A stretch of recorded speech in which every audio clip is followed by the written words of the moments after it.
Okay.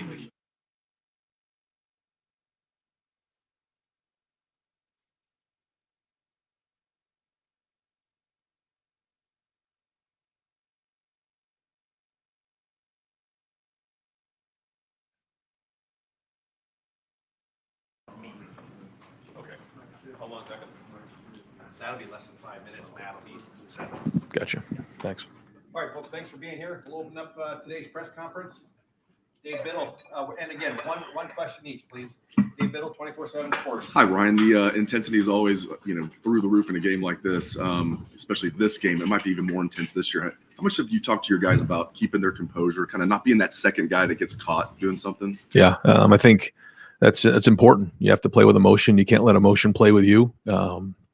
I think that's important. You have to have your emotions in check, which isn't easy in a game like this because, as we all know, how the magnitude of it all. But it's something that we identified in the off season. So, and we'll talk about this week. Bill Landis, the podcast.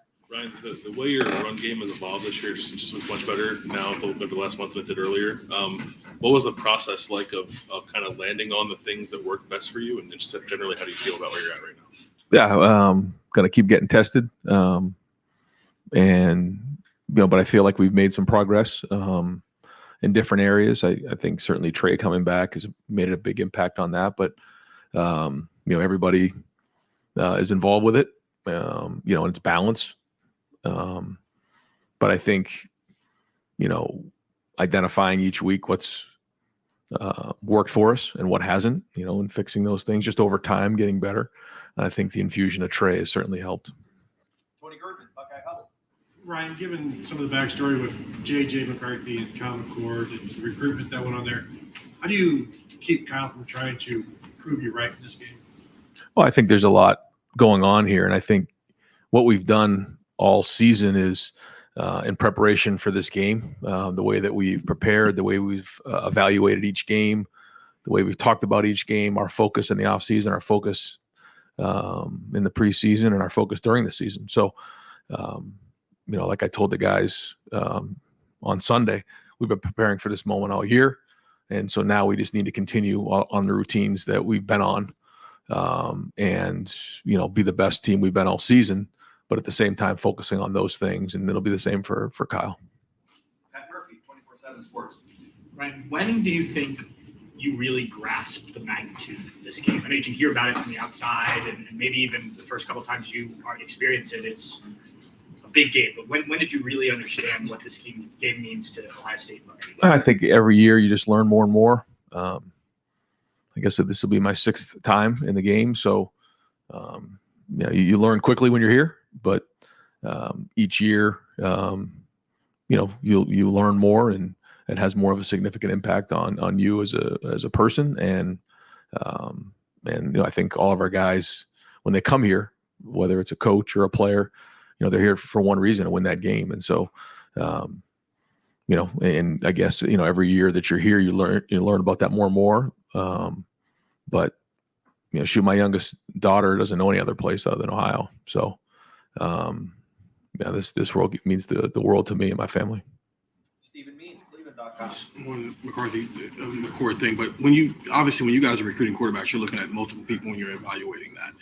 When you're trying to decide who's in the hierarchy on the board and whatnot, are there certain things that you're looking for that maybe separate one guy from another guy? Yeah. Oh, yeah. Yeah. I mean, it's not just one thing, but there's a lot that you look at. Leadership, competitiveness, toughness. There's just so many things that you do. And the difficult thing now is starting recruiting at younger ages. And, certain guys are being evaluated as, freshmen and sophomores, and then you continue to evaluate. Then you have guys like Lincoln, who, we evaluated his senior year. So, and then you try to compare the best you can. But there's not, one thing other than, competitiveness is one that for sure is high on the list. Dan Hope, the Warriors. I just wanted to follow up Kyle and JJ. What do you remember about recruiting JJ, and what was it about Kyle that ultimately led you to him? There's all kinds of things that lead into recruiting, and JJ was always great. He was very respectful. He was a very competitive player, and got a lot of respect for him as a player and as a person. And during the recruiting, cycle, you spend time with different people and different folks, and you learn about people. And again, all my interactions with he and his family were, very classy. Nathan Barrett, Cleveland.com. Kind of go back to the concept of the intensity, and I know you've done a good job of avoiding all the other questions we've had about the way that this year's game has been changed. But how is that not personal for you and for the staff this year? And how, I guess, you just personally try to put those feelings aside, whatever might be going on there, and focus on the task? Yeah, because I think, not that it's easy, but the only thing that matters is this game, is this team is preparing. The rest of it doesn't matter. So that's what we have to do. We have got to stay disciplined enough to focus on that. And it goes back to the conversation about emotion, letting, emotion of the game and everything get in the way. We can't do that. And every year you learn more and more about this game and the preparation for it. So we're not going to let any of that stuff get in our way in terms of distractions. We're just going to focus on this team, this season, and preparing the best we possibly can. Austin Ward, podcast. Ryan, this is a outside observation, so I don't know if you'll agree with it or not, but going into the game last year, you just seemed pretty uptight to me, and that was very different when you went into the Peach Bowl. I don't know if you've noticed a difference, if that's something you can control consciously, if that's just the pressure of the game. I don't know, but if the team takes the cue from you, is that something that's on your mind? And did you notice a difference for those two games a year ago? I think every year you evaluate what's going on and you try to do the best you can to make sure that you fix the things that don't go well and you enhance the things that do go well. I think there was a lot of things that went on, in the game looking back on it. And so you learn from it and you move on. Joey Kaufman, Columbus Dispatch. Ryan, the fact that Kyle has played in a top 10 game at the time at Notre Dame and gone through the experience of a tight, competitive game against Big Ten, what experience did you learn about him from that moment, and how can that help him Saturday, obviously? Yeah, anytime you have experience in a game like this, it makes a big difference, and it's something to go back upon, which is good. He's a very smart player who, understands situations, and when you've been in those type of situations before, you have something to grab onto and refer to, and you have a reference point, and I think that all helps in preparation. Something or take away something from that, seeing him go through that? Yeah, just watching him play and doing it and learning about the things that he excelled at. Clay Hall, WSYX. Seems like this rivalry was built on respect. Even in the 10-year war, at the heart of it, Woody and Bo respected each other because of what's happened, this investigation. It doesn't seem like that now. Does that sadden you or does it energize you? I think, I was taught that, the way you respect a rivalry is to work it every day. And whether it's in the weight room, whether it's, game planning, talking to your players, periods in practice in during the spring, periods in practice in the preseason, and that's it. And so, we respect the rivalry and certainly excited to play here on Saturday. Spencer Holbrook, Letterman Row. Ryan, you referred to your team as road warriors at points this year. Is there something special about this team going on the road more times than any team at Ohio State in a long time and getting it done and to have this one be on the road? Is there something a little bit special about that? I know you guys love playing the shoe, but it seems like the road has been kind of friendly. Well, yeah, and we have the schedule right over there, and I point to all those white blocks right there. The teams we knew we had to go on the road this season more than we had in the past, and certainly knew we had to go on the road for this one. So, like I said before, it's all in preparation for the last game of the year, and so it's been great to get tested, to get battle tested. So again, you talk about reference point. Our team does have a reference point. It'll be loud. It'll be hostile, great environment. But we've been in those before, and so again, a reference point going into the game is important. Joe Nugent, WCMH. How important is it to have success in the running game in this game, considering the way that this rivalry has played out over the last 2 decades? It's extremely important. Yeah. I mean, it's there's a lot of things that are important, but that's extremely high on the list. Cameron T. Robinson, The Athletic. Ryan, Michigan's obviously has a really good defense, especially in the red zone. How do you what's it take to execute at an extremely high level against teams like that in the red zone? Well, first off, they haven't had very many snaps down there. So, there's not a ton to go off of. But you got to, every yard is worth 2 or 3 down there. And, you got to do a great job execution. The field gets smaller. We call it the 12th defenders at end line. And so you just got to operate in a smaller area. And so you got to be efficient. But that'll be another situation that'll be huge in the game. Those 4-point plays where you're the kicking field goals or scoring touchdowns on both sides of the ball. Rob Aller, Columbus Dispatch. Similar to Clay's question, this rivalry's been heated for over 100 years.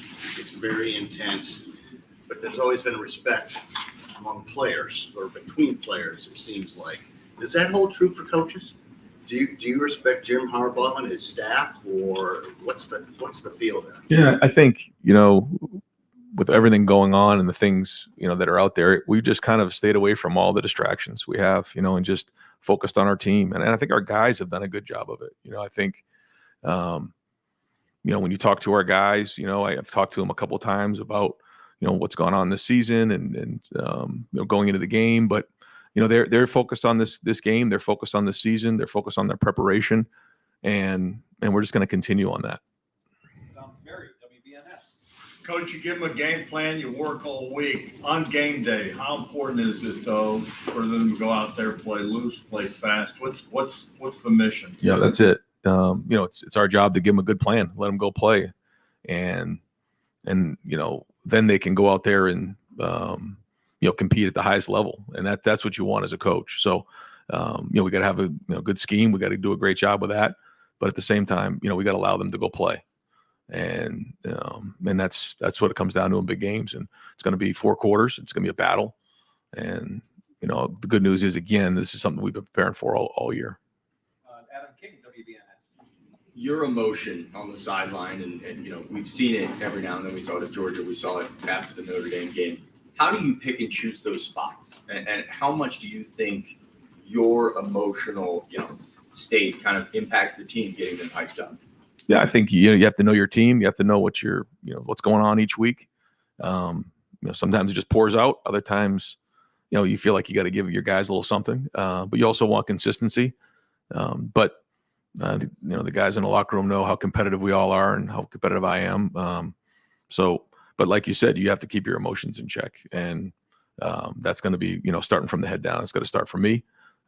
We have to go in there and execute at a high level and handle the environment. Going back to kind of what Dave was saying about the intensity of the game, that tunnel has turned into kind of a gladiator pit before. Have you had any talks about what you might do, how to handle that pregame to avoid something happening? Yeah, we've had conversations already. They've been, folks have been talking about it here for a couple of weeks and put some good plans together, again, to make sure that we can focus on what matters, and that's getting on the field and playing football. Brandon Gulick, Buckeyes Now on Sports Illustrated. Coach, you referenced the fact that you prepare for this game all the time. It's constantly part of your program. So how much do you reflect on your preparations for this game the week leading up to it in years past? Do things change? What's the vibe right now as you get ready for this game compared to where it was this week a year ago? Yeah, I think you look at that in the offseason for sure. You just dive in. You try to identify, okay, let's talk about everything. Let's talk about the scheme. Let's talk about the preparation. Let's talk about, leading up to the game. Let's talk about all of those things. And then you try to identify, so what exactly happened in the game? And then you learn from there and you grow from there and you make adjustments from there. And then that's kind of how you shape your season. That's how you shape your off season. And then you learn about your team. You learn about, there's a lot of information that comes in during the season, and you grow from there and you build from there. All in preparation for this one. So, you certainly look at all those things, but at this point, a lot of those decisions have been made. Deep left, Katie Kapusta, Spectrum One.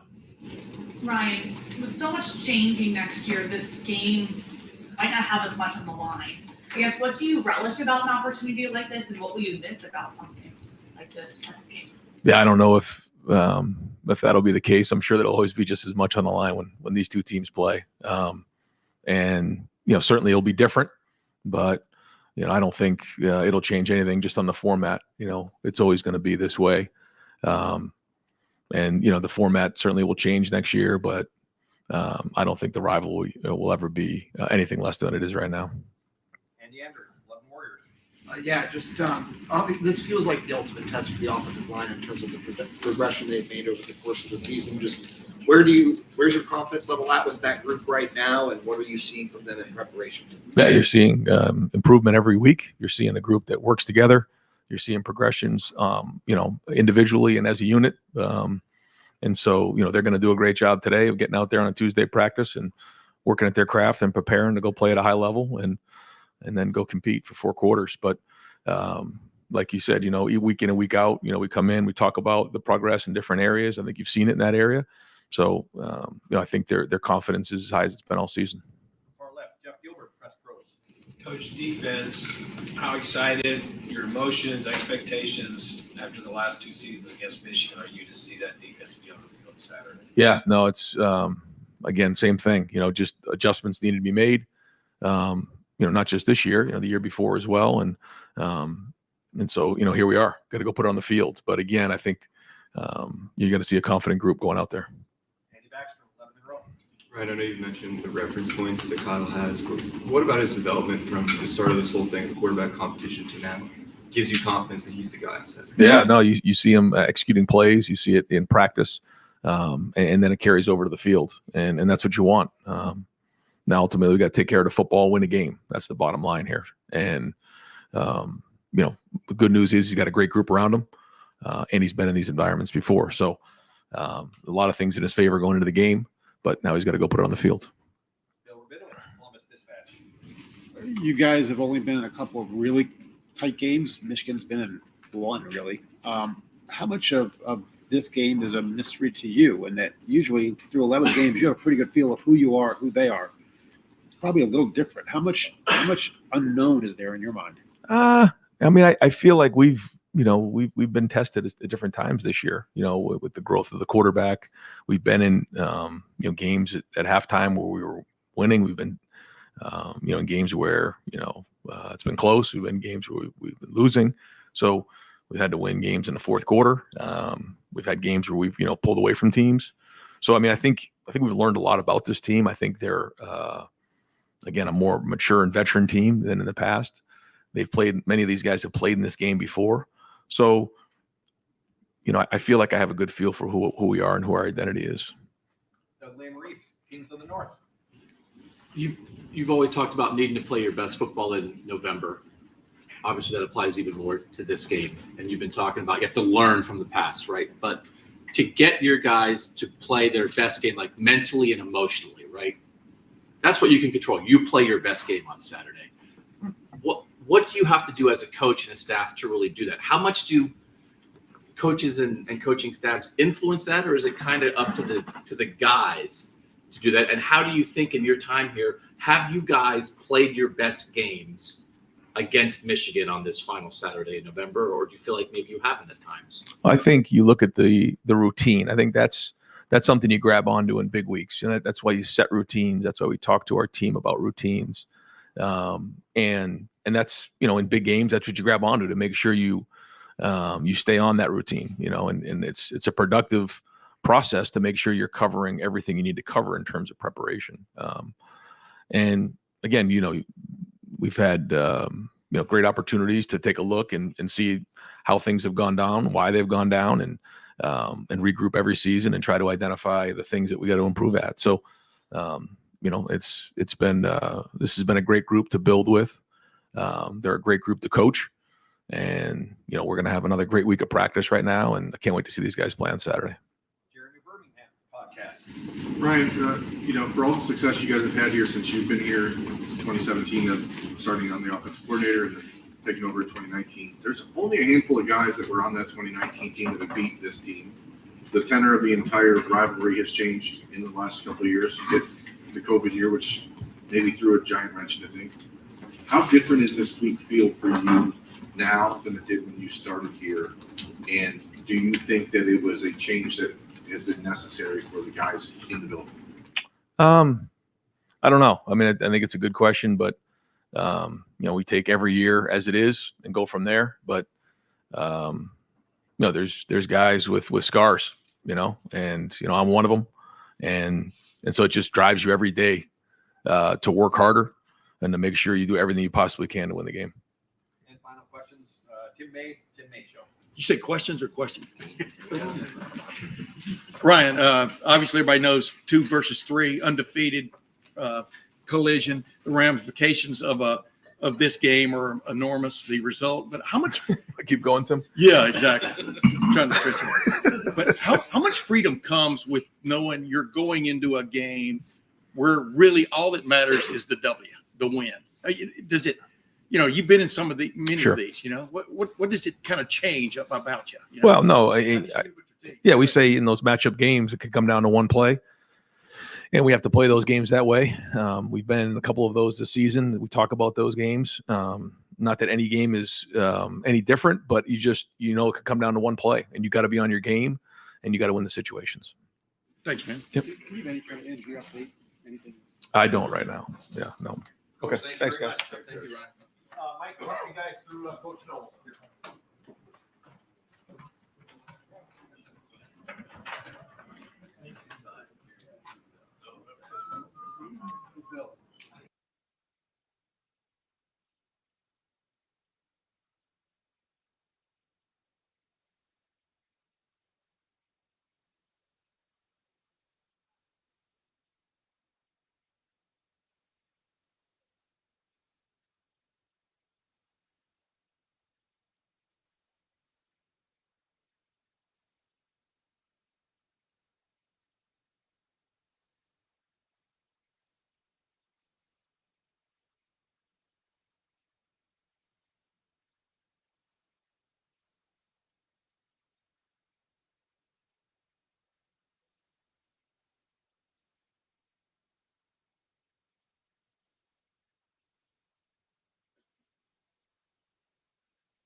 All right, guys, same deal. We'll keep it to one question, about 15 minutes. I don't know if we'll be able to get to everybody, but we'll do the best we can.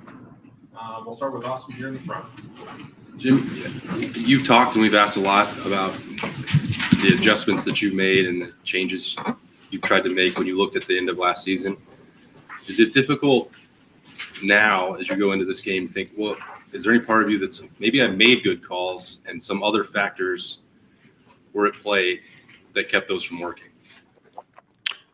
No,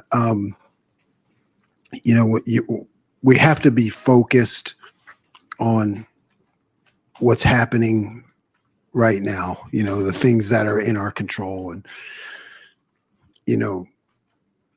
lack of ego and being selfless. I mean, a lot of that applies to whatever happened. What I mean? That's not going to help us. What's going to help us, my freshman history teacher, Father Vincent Taggart, SJ. But he started first times our freshmen, like, those who forget the past are doomed to repeat it, But then then he also used to say, he said, well, you got to live in the present moment, highest form of sanity is live in the present moment. So I think what I don't know if you ever figure it out in life, but that those things that happened in the past, you have coaches, you have mentors, and I need to figure all that out and process that and determine what's important to then pass on to the team, because they don't need to be worried about any of that. They got to play hard. They got to play tough. They got to play fast. So they don't really need to be worried about that. I mean, I can think about that, ruminate on that, and, go through all the things in the off season. But ultimately, we're better right now because of it. So we got to stick with that. Front row, Bill Rabinowitz. We've talked before about all the philosophical changes you made, largely in preparation for this game. How excited, anxious, eager are you to see it really put to the test? Because it really hasn't been too much this year against the competition you played. Yeah, I mean, the main reason our players or coaches or our people who run the cafeteria, because you want to be the best, and you want to compete against the best, and you want to challenge yourself, to see how you stack up. So yeah, I mean, you do things, they take a long time. There's a lot of work that goes into it. Ultimately, it's all to give the players the best chance to win right now at the Ohio State in this game. It all kind of points right to there. And you just have to perform. You got to be tough. You got to be physical. You got to be fast. You can't be thinking too much. That's where all the fundamentals and all the development of the scheme really comes into play. Second row, Bill Landis. Jim, what is the challenge, I guess, for lack of a better word, of defending the run when a team is going to throw like an 8 or 9 man surface at you, and you got to cover all that ground without kind of getting too thinned out and then not having anything behind the it's a big challenge. It's unusual. Everybody has to understand the scheme and the gap fits, and there's an exactness that comes with it that I think a lot of people don't understand, that I think you men and women do, because I'm not just blowing your horn, but men and women do a great job here of really technically knowing the game. But you're right. I mean, there's a lot of gap. All of a sudden, there's a lot of different gaps, and their running backs are talented, and their offensive line is talented, and so there really is an exactness and a preciseness that our players need to understand, and that's my job. My job is to get them to understand by Saturday and be able to do it fast. Your players have talked a lot about confidence and how much that's made a difference in how they've played this year. I guess, where's that confidence level now compared to what it was last year? I guess, how does that personify in a person on the field, confidence? What does that mean for a guy to be able to play with confidence, and how that translates to success? Yeah, I can't really comment on last year, but I can tell you what I see right now, and I think, to me, confidence is playing fast, and that competitive excellence, which is like win the moment, like be at the right place at the right time, playing fast with a bad attitude. You know, when you watch it, you know, you can see it. And I think everybody can. And that's what we've really honed on as a defense is let's be a defense that everybody can watch. And even if they don't know the exactness or the preciseness of the game, they can see people playing fast and showing up in the right places. And that gives everybody confidence. You know, so our confidence then I think spills over to the team and the fan base and whoever, you know, you feel like you're going to be okay no matter what happens. Center field, Tony Gergel. Jim, you may have answered this with Bill's question, but what is your biggest concern facing this Michigan offense? Well, it's hard to pinpoint, you know, because the running game is multiple because of all the different formations. They do a great job of hiding their formations and their intent.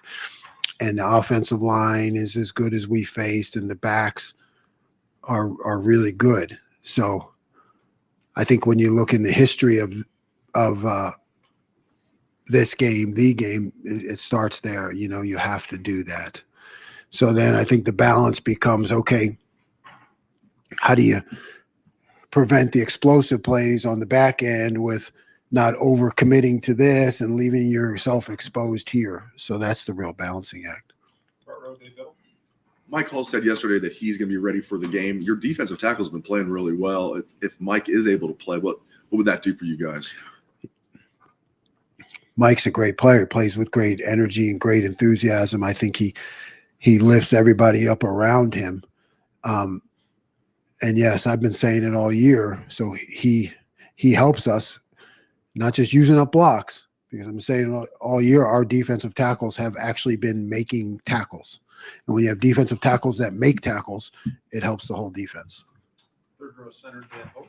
Jim, obviously last year, there was a problem with, just big plays through the air, breakdowns in the secondary. How much more prepared do you feel like this secondary is this year to handle situations where they might be one-on-one and it comes down to them to prevent a big play? I think it started last spring. Like I said, we're competing against our offense. Some of the best receivers, the best receiver in the country. And, our guys forget about the scheme. That's not their issue. That's my issue. But they played with a more competitive nature, all spring, all camp. And you can't just turn it on for this game. It's just something, like you said, that's grown, and you see them competing for more balls and playing close to receivers, challenging routes. Yeah, that makes me confident, but that really makes the rest of the team confident, and that's what's important. Second row center, Stephen. This seems like the type of game with the way Michigan runs its offense, where the decision to put Sonny at the nickel at the beginning of the year might have like some major payoff here, but that's also in the world before like the ransom got hurt.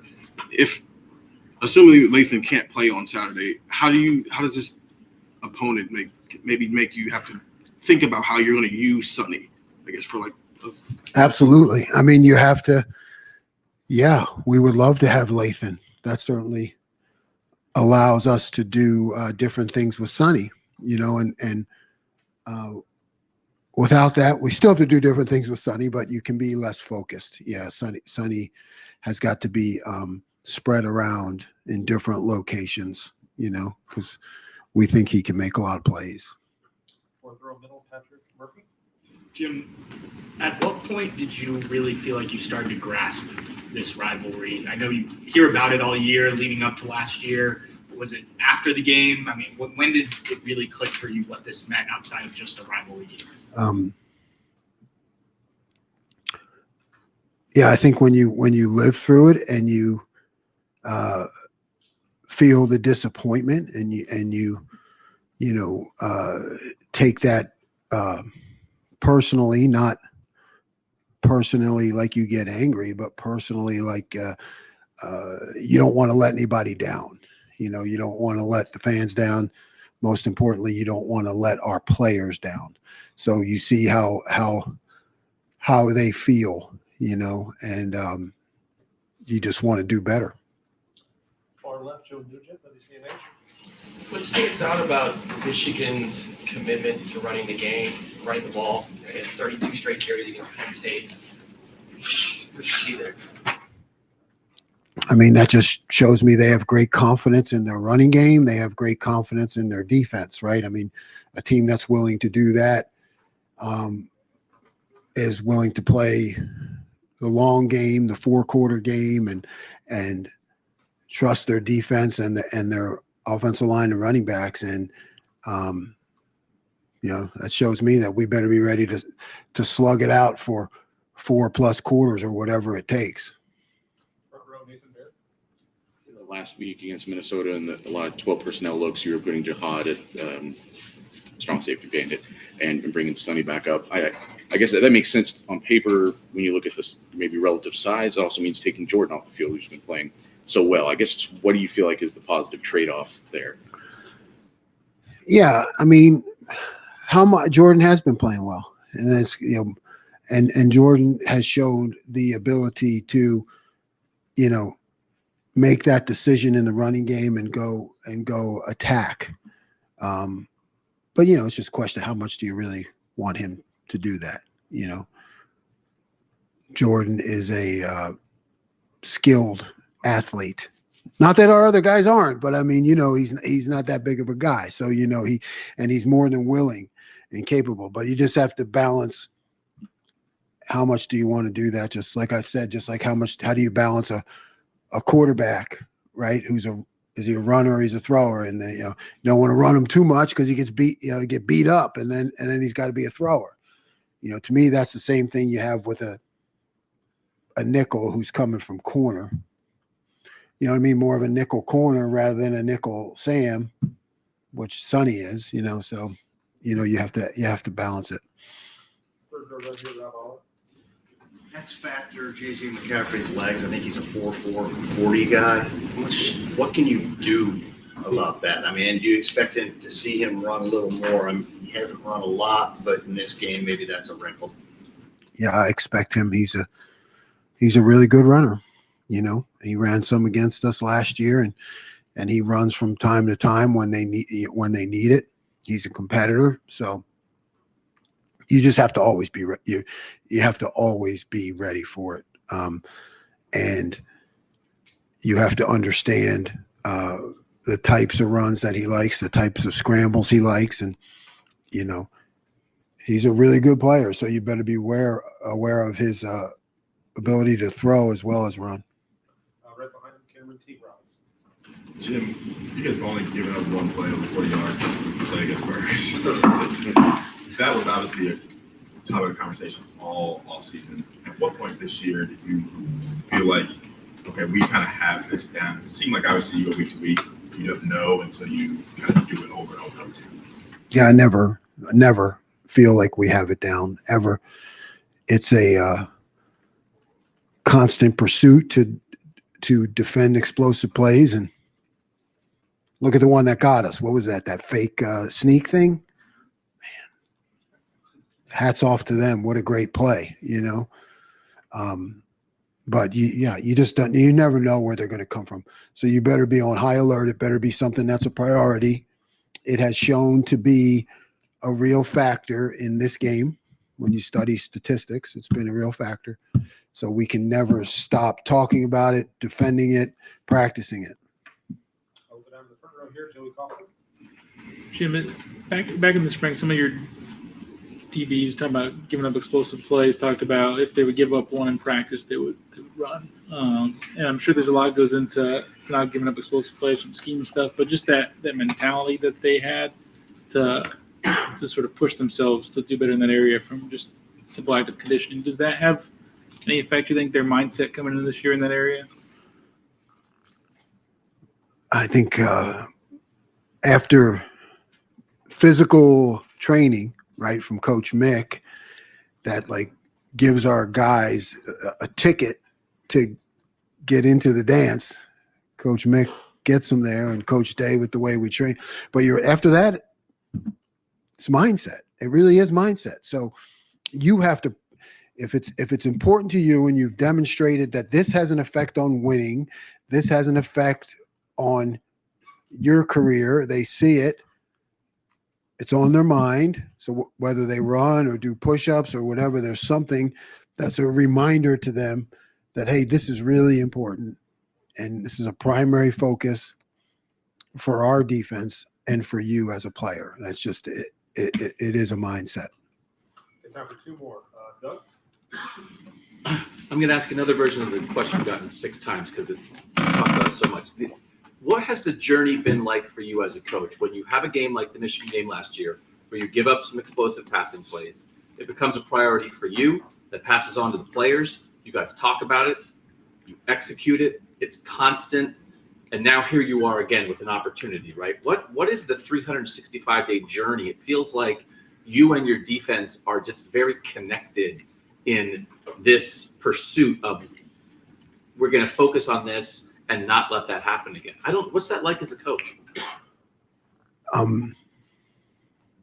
It's a long, arduous, grinding process to get here, but it's extremely rewarding, and I think that's the job of a leader is to, have a vision, like you taught, to learn from your mistakes, not have an ego, which a lot of us coaches do. So, maybe, so not have an ego, what's best, what happened, how do I fix it? Have a vision of, okay, this, now you have to communicate that. Like you got to get people to buy in, like you taught. Then you're selling it for 365 days and you're growing it and you're watering it and you're feeding it and you're nurturing it and you're showing this is good, this is not good, this is good, not good, not good. Why? It's, we have to go out and do this. How? Okay, here are the things that we're going to do. Here are the specifics of how we're going to do this. And you sell it to them and you motivate them and they see it. But it's a long process, but extremely rewarding. And we have to make it pay off for us this Saturday. We'll wrap it up right here with Tim May. You left that pruning there. Tommy Eichenberg, how much does he want to play in this game? You were asked about it last week. Of course, like Ryan, they said, almost got into a fight about things. But what will he bring if, in fact, he's cleared and ready to play? What will he bring to this mix? Everything. Tommy will bring every single ounce of his person to this game, and he will fight to defend our honor. That's just the kind of guy that he is. He's the kind of guy we all want on that wall. All right, Coach, thank you. Thanks, Coach. Right.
Do they know their place? That's the fact we'll never know, right? Right. We just don't know. We are in the indoor.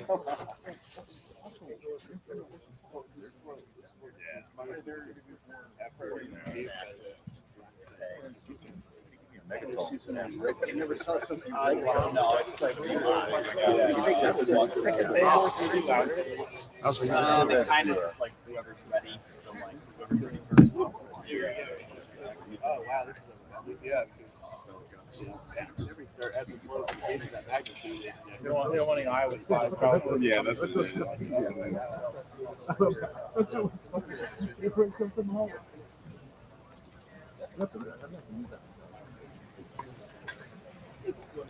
Big cry appearances here. Yeah, I was scouting. You got the counter value, disguise off Amazon. He got demoted from offensive coordinator. He's 7-4. Imagine Justin if they could get Justin Justin to that It'd be awesome. That would be fantastic. Would they still make it though? That's like first not All right, folks, we're going to start off with Kyle McCord at this end right here. Just be courteous to each other when asking questions. And Kyle, please speak into the microphone. Kyle, JJ was saying this today that he knows you pretty well. Just what's your relationship like with him? Yeah, I've known JJ since I think my sophomore year of high school. Really, when we started to go to like kind of those national camps, and obviously we got recruited by a lot of the same schools, and so just getting to know him, that's one of the kids in my class who I got pretty close with. Every now and then. I mean, obviously, we're both, busy within the season, but I think once we committed to our schools, we knew what it was going to be. We knew, the rivalry that, both those schools had. So, I try to speak to them as much as I can. Yeah, I mean, I don't even know. I think obviously we knew how much the rivalry meant in high school, but then I think once you get to college, I think that's when you really realize, how important it is.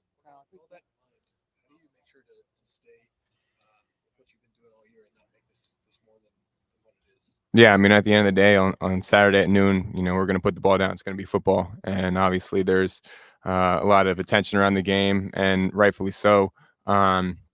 But I think you just have to realize it's just football, and I think we've done a great job getting to this point, being 11-0. So I think just continuing to prepare the way we have, continuing to practice the way we have, and treating it as a football game. The way you felt the week going into the Notre Dame game, and the way you feel this week, can you feel a difference? I mean, the Notre Dame game was that first one where really everybody was watching you. How's Kyle McCord going to function in a game like this? You understand what I'm saying? How much has it helped you for this one? Yeah, no, I think that was a great test for us early on, going into a hostile environment, playing a really good team, really good defense, like on the road, like I said. So I think that's definitely helped us. I think we know that we've been through, a tough environment, and we won that game. I think guys stepped up, made some big time plays, and I think that was kind of a turning point early on in the year where we realized, okay, we're a legit team. We're exactly who we thought we were going to be. So I think the biggest thing now is using that experience to help us get ready for Saturday, because obviously it's going to be a similar type of environment, big game. But I think early on we did a good job, blocking out the noise. So just continuing to do that this week. People have said, close to you have said, and you've said, you don't get nervous before games. Do you think that'll be the case on Saturday? And if so, how much of an advantage will it be for you? Yeah, I mean, I think the only time you're nervous is when you're not sure if you put the preparation in or not. And so during the week, Sunday, Monday, Tuesday, Wednesday, Thursday, I think that's when you really win the game during the week. I think watching film, getting your body right, getting your mind right, going out and having good practices, I think that's where you gain confidence. And so when you step out there on Saturday, it's not anything that you haven't done yet. And I think that's really where I draw it from. Did you know that reputations are made in this game? This is where Dwayne Haskins made his first statement. This is where Troy Smith go down the list. how excited are you to have a chance to put your stamp on this rivalry? Yeah, like you said, obviously the implications on this game are huge. But like I said earlier, at the end of the day, it's just a football game, and so just doing everything I can to help my team win. And like I said, I think there's a lot of noise around it. There's a lot of hype around it, and rightfully so.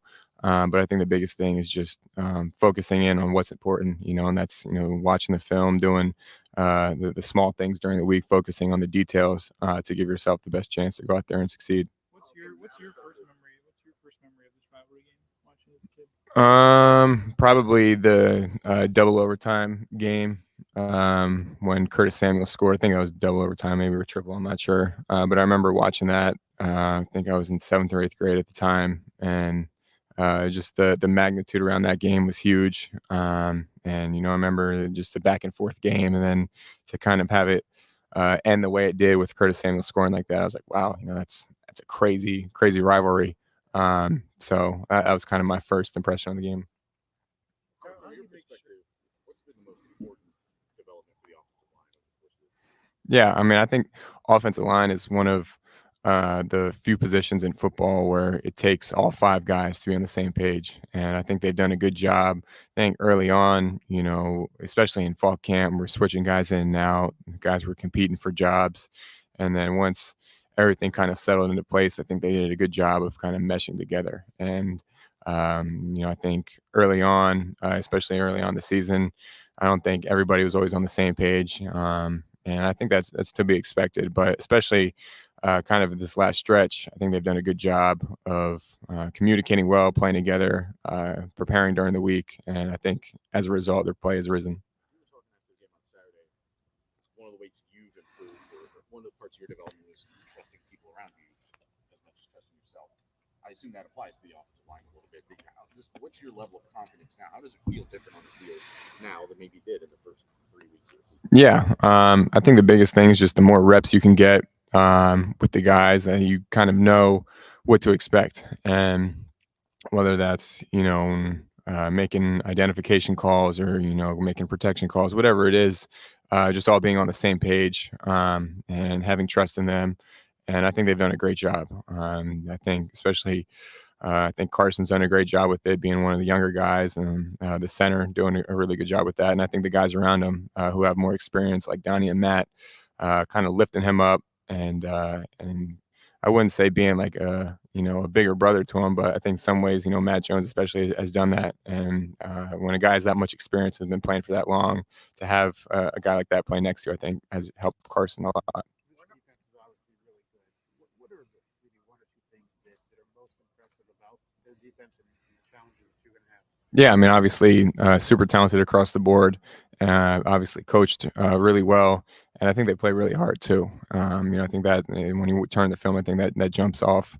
How hard they play, the effort, and there's a reason why they're playing the way they are right now. And I think that starts a lot just with their effort. And so we know it's going to be a fist fight on Saturday, but I think we'll be ready for it. What's the confidence going into a game like this, knowing your primary weapons? We talked about this a couple of weeks ago, but like you said, you saw that burst from Emeka on Saturday.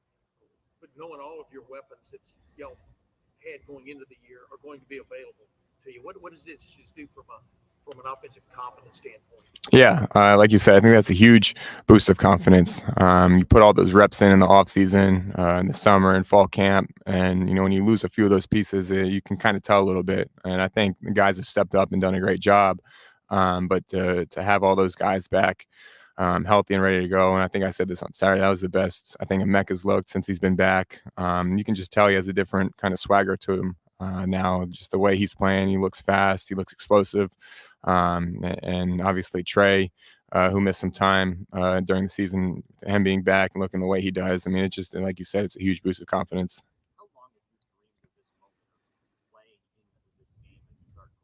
Yeah, I mean, I think that's, when you're a little kid, you dream of moments like this, and 2 undefeated teams and the biggest rivalry in sports, you can't draw it up any better than that. But I think at the same time, like I said earlier, it's all about the preparation during the week. It's all about putting the work in and giving yourself an opportunity to go out and succeed. When you go back and through the course of the season watch film of yourself, how have you felt about your decision making? You know, the things that the reads you make, that kind of thing. How often you say like, yeah, man, I'm reading it right, and how often you say, maybe I wish I had that one back. Yeah, I mean, I think there's definitely, a few plays here and there where, I would have liked to have back. And I think I've done a good job of seeing the field. I think I credit a lot of that to the coaching and to my preparation during the week. But I feel like now, there are plays where I'm getting to, my third, fourth, fifth read, and feel like I'm being smart with the ball. That's the biggest thing, I think, especially here. If you can just get the ball in the playmaker's hands, it doesn't always have to be perfect, and you just get them in open space, good things are going to happen. So I think early on, I didn't exactly, I knew it, but, I think once you see it succeed and you see it, happen in the game and you see it work, I think that's really when you understand, okay, what's my role in this offense? What did you learn from going up there in 2021 and playing in that game? I mean, you didn't play, but taking part in the game. Yeah, I mean, that was a crazy environment. Obviously, that was one of the first times they beat us in a long time, but, it was electric. And obviously, Big Ten football, at this point in the year, you never know what the weather is going to be like. It was snowing sideways that day.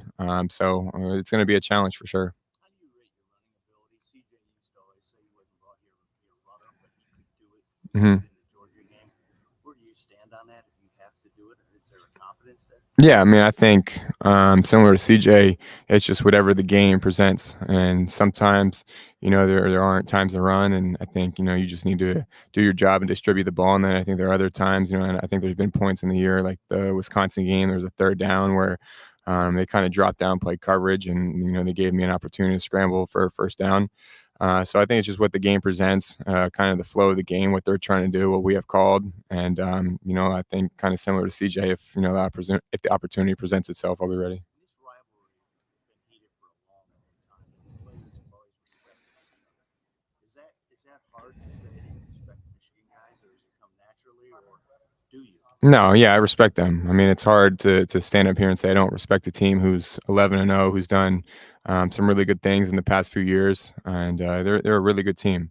So I think there's definitely a respect level there. I think we know that they're a good team, and I would say vice versa. So I think there's definitely a respect level there. Regarding the recruitment, you and JJ, how do you keep from trying to prove your head coach right in this game, or are you trying to prove him right? I mean, I think every day you have an opportunity to prove people right and prove people wrong. I think, that's not in the front of my mind. The biggest thing for me is just winning this game by any means necessary. Do you ever think about the fact that Ohio State recruited both you and JJ, and Ohio State chose you? Yeah, I mean, not anymore, to be honest. Obviously that was a little bit of a story when we were both getting recruited, but I think once we both stepped on campus, I think those recruiting stories kind of fade out, and I think the product you put in the field matters most.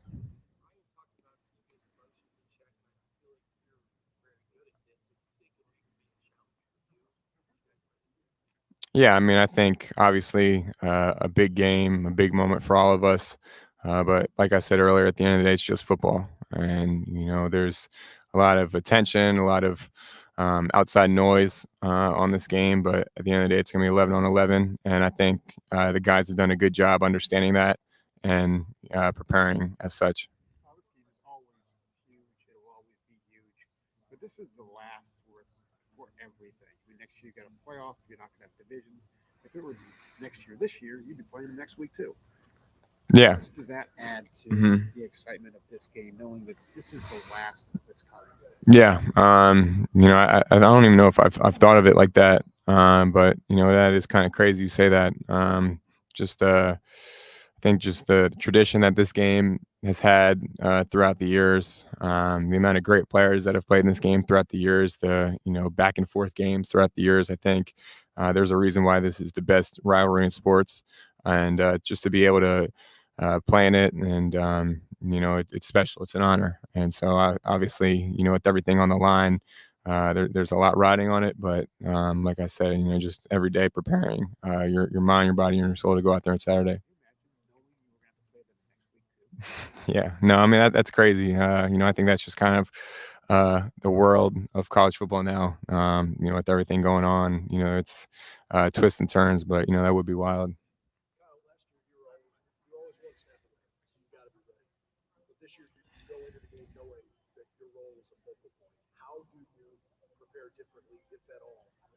sure that you're mentally in the right frame to get out there first snap? Yeah. I think last year, obviously you prepare like the starter.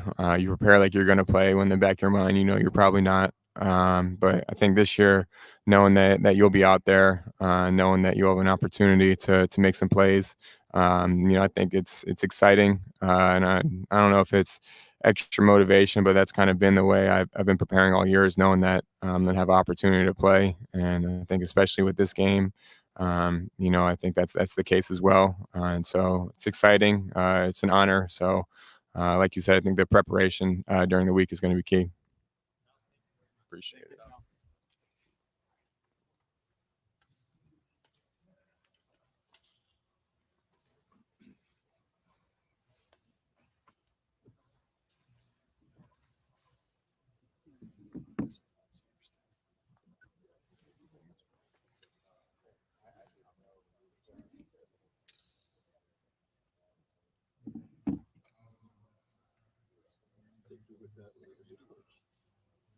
Okay. Yeah. Quarter. Yeah.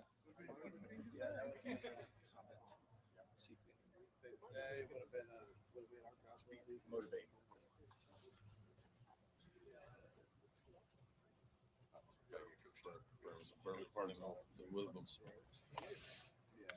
Yeah, that's not going to go over well on social media. No, it's gonna get put into like No, someone's just going to say it's just a game without the full. Oh yeah, I told Landis that as soon as that happened. Yeah, somebody's making that. it's over. It's over. This loss will not be.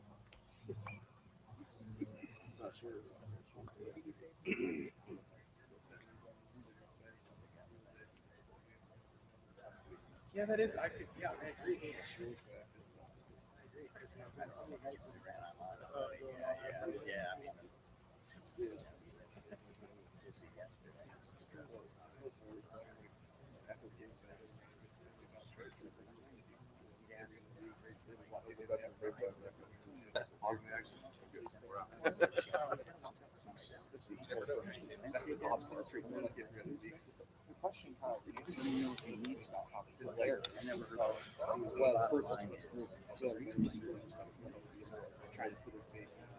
No, not us.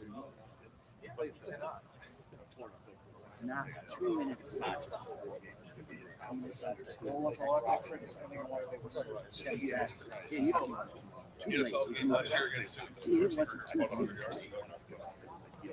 It was just like I like they're on the I get all that stuff. That's a lot. That's nice. You got a prize, like, yeah, we have Which one? Yeah, I think it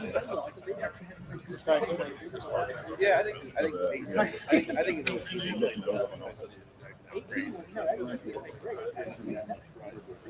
I like our the timing worked out so well. Marcus Hall, like double bird, like it couldn't be like that just covered. Friday, so I turned it in probably Sunday for Friday's favorite. I think Even if it is, there's nowhere all that it was sold out. That's why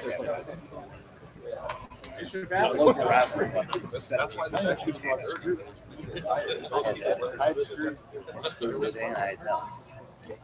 really wasn't me saying. Right. Screw is not like to me objectionable, but like technically, but yeah, we're not technically right. Yeah. But There's a lot that's not objectionable. But like that one, like very clearly, like you don't put down like.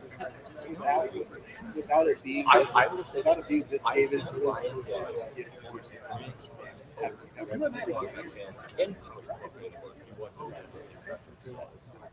Too bad. I think. It seems like saying,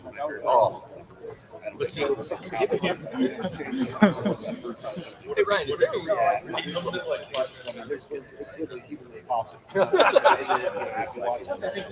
is there a reason you brought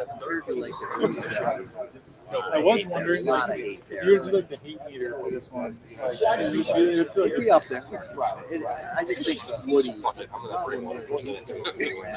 Folks, we have Cody Simon on the 10 here. Yeah, that's.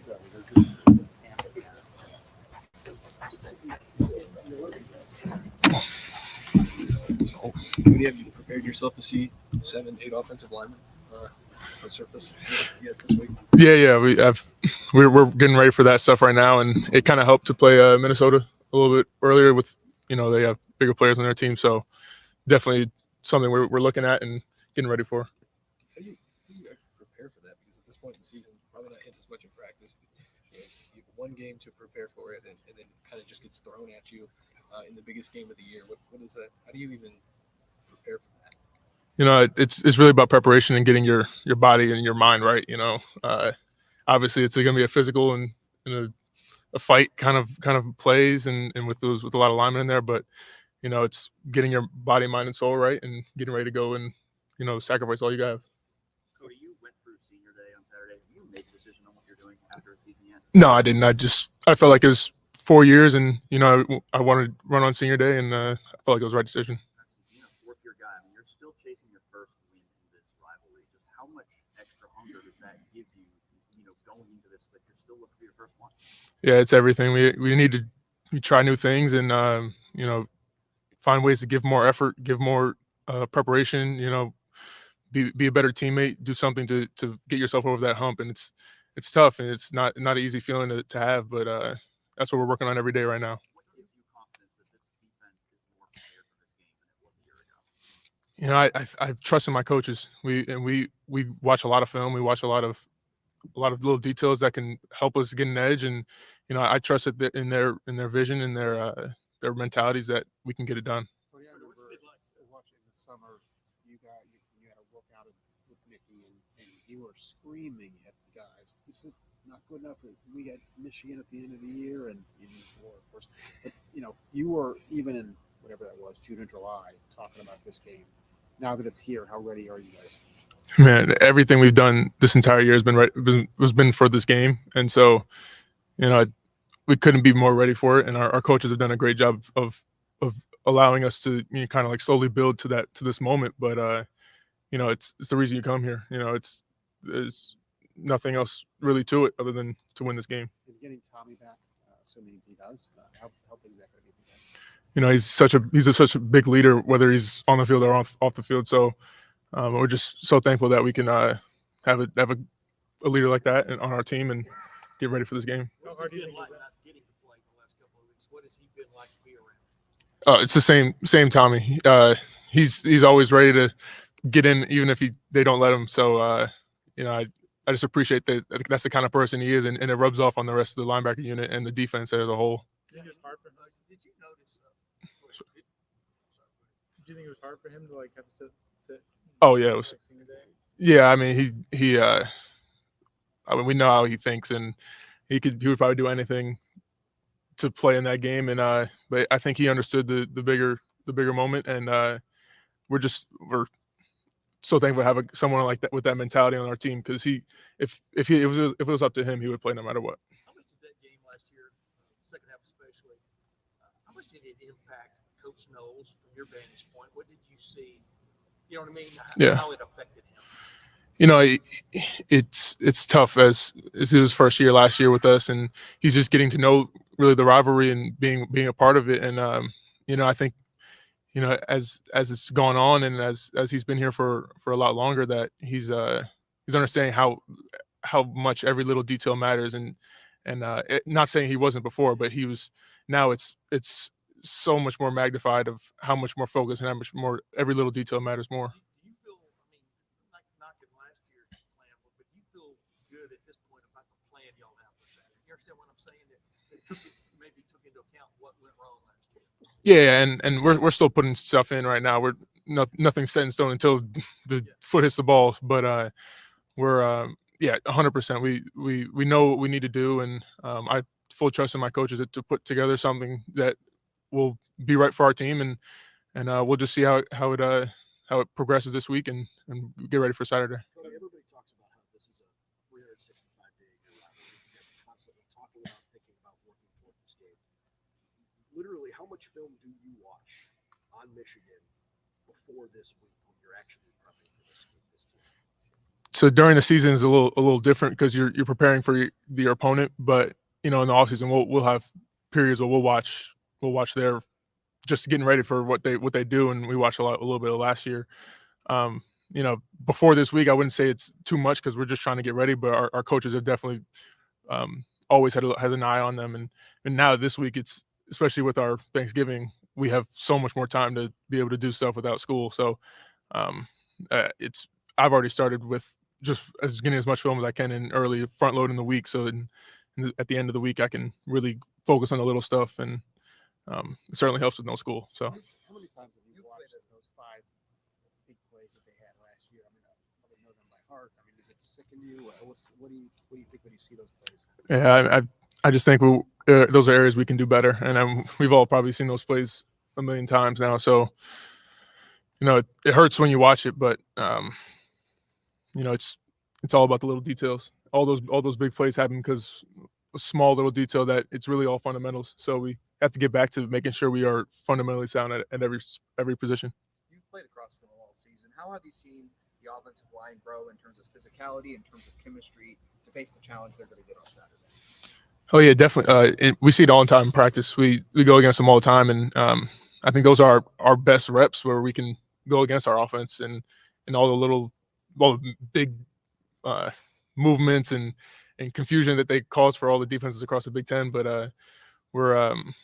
I have supreme confidence in them, and they work so hard with Coach Fry and everything. So I'm excited to see what they can do.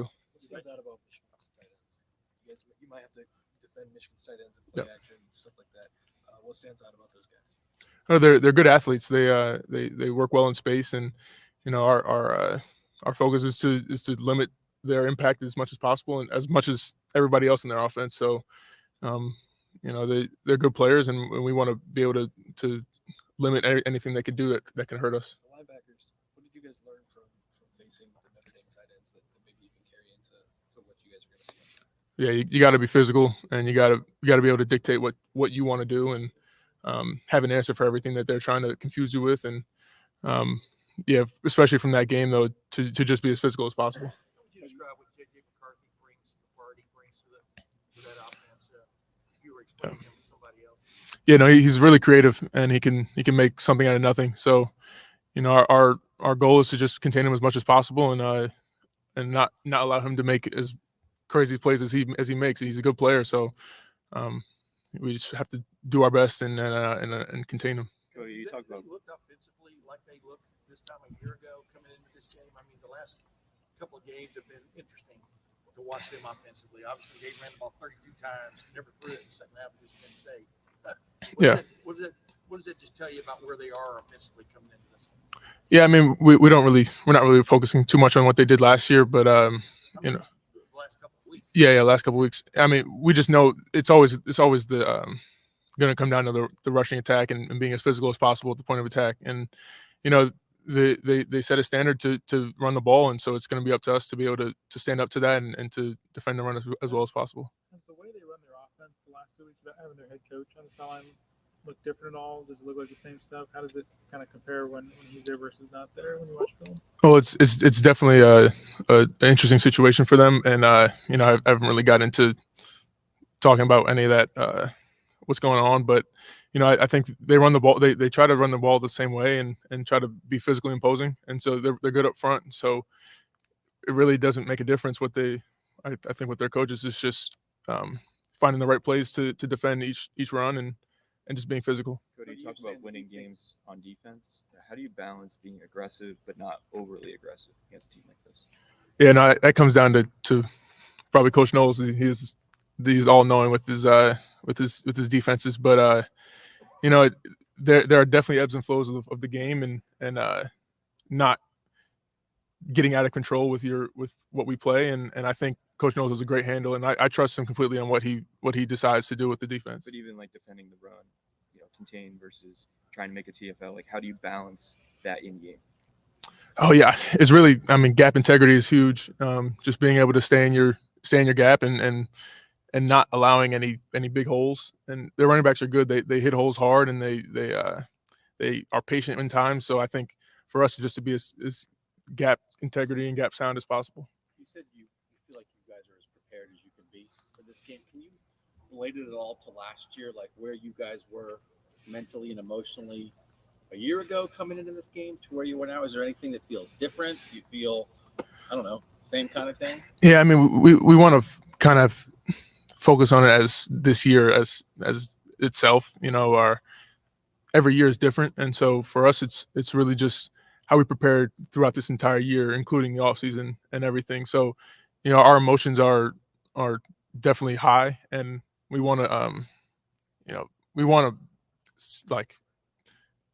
to create that emotion and that intensity in that game, and it all starts this week. You know, that it's Tuesday, you can't win the game today, but you know, our focus is building that slow build to the game and not allowing our emotions to get ahead of us. I asked Coach Daywalt this while ago. I mean, it's kind of a weird question, but is there a freedom that comes with playing in a game where the only thing that matters is the win? You follow my drift there, Cody, about you know, letting it all hang, you know, whatever it is, whatever, you know, euphemism, cliche you want to use. I mean, that all that matters on Saturday is whether you won. 100%. I mean, but that's the thing about being at a place like Ohio State. You know, it's kind of expected that you win by a lot of points, but that's been our goal every week this year, is just to win. Like it doesn't matter really what it looks like. We just have to win. And so, you know, that I kind of find comfort in that, because you know, we're not trying to do anything extraordinary. We're just trying to do our job and what we've been doing all year. Information is as readily available now as it's ever been. Social media is, you know, omnipresent.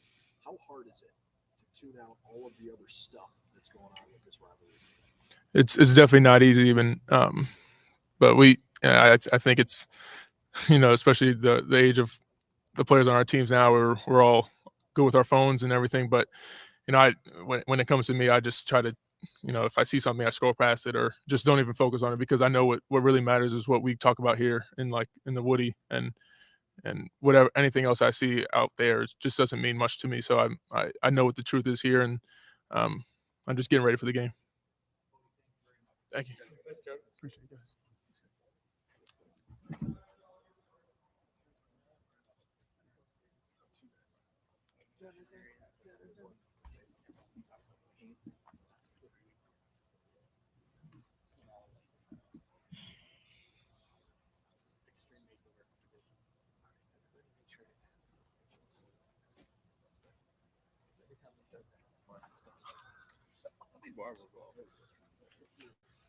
There is something.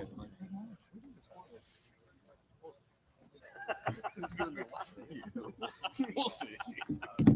I'll say that every week. I tell you when quarters are good, you don't believe me. Yeah, he's been saying Deontay Banks is good forever. Yeah. And Deontay won't listen to him. He would have went ahead of him anyway. Yeah. He'll be like, Deontay Banks is really good. Well, yeah. You should. After a year of service, actually this one. Only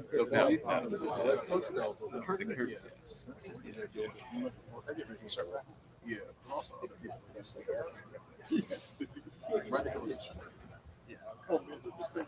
I saw when I was watching it. It's a lot.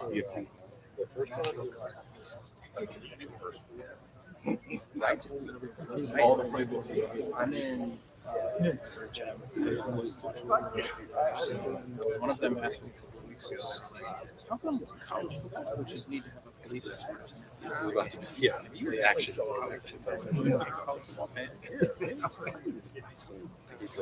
His mom's a machine grad. I think she's gonna root for this week. Best. I don't work for I don't know anybody who works for Somebody try. I don't know. I don't work for There has to be extra security. There's a lot. There has to be a lot of extra security. I feel like the only time they, I don't know. Like, I get there's no parent issue where they somebody against the kids. It was like when they got Derek back. Derek McCord. I asked him over. Yes, I know. Yeah, I know. But he had told you people were asking that. Yes. You would have like more of a like you actually like played for like the football team. Like it'd be the equivalent of like. This is the kind of rivalry. Or was it Woody Hayes who had Vincent O spying on him? Some quarterbacks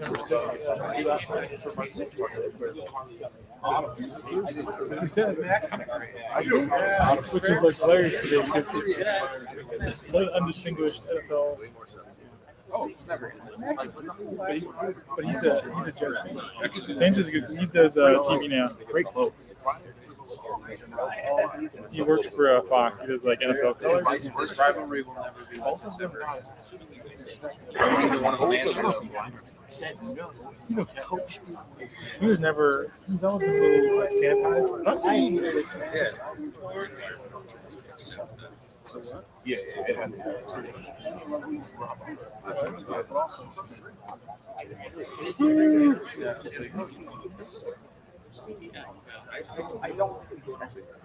You Marcus caught up.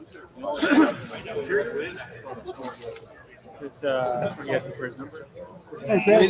Marv hits the highlight. He has to. The statue will be up. There's no earlier. That's what. I'm sure especially if it's like the game. I disagree. With you. You can't do it. As good as how we walk out of watch. No, you can't do it. It's got to be. Bert told me on Saturday. Yeah, like you're up 21 nothing. You can get him. For me,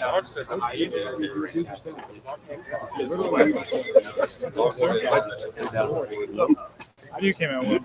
Video came out nice. Yeah, that's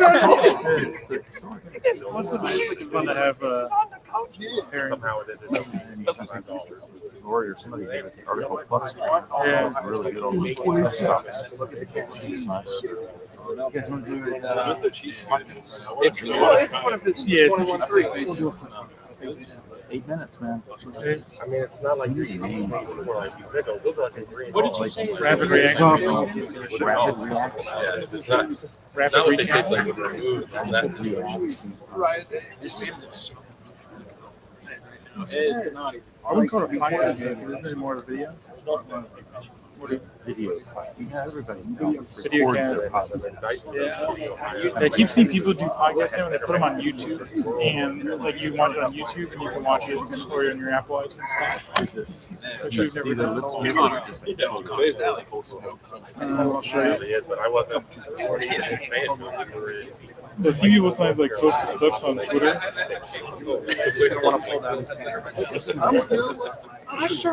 Yeah. There's no real. What's the? There's no like alternative. I would love to go.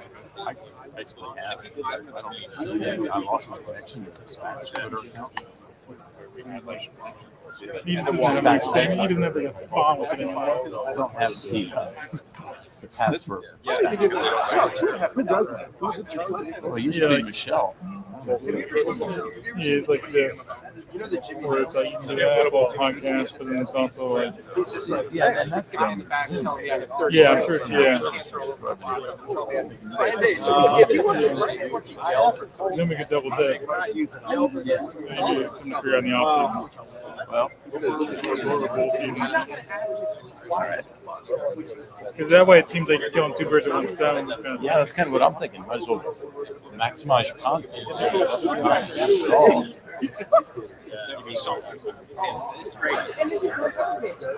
All right. Maybe Ohio State. Maybe Ohio State goes for all these situations, and then you can say, "What made you do this?"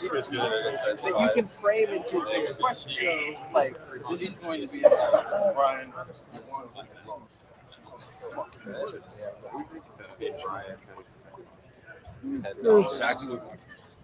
Bill, yes, too high. All right. I don't think anybody. may have made more. Here's the thing.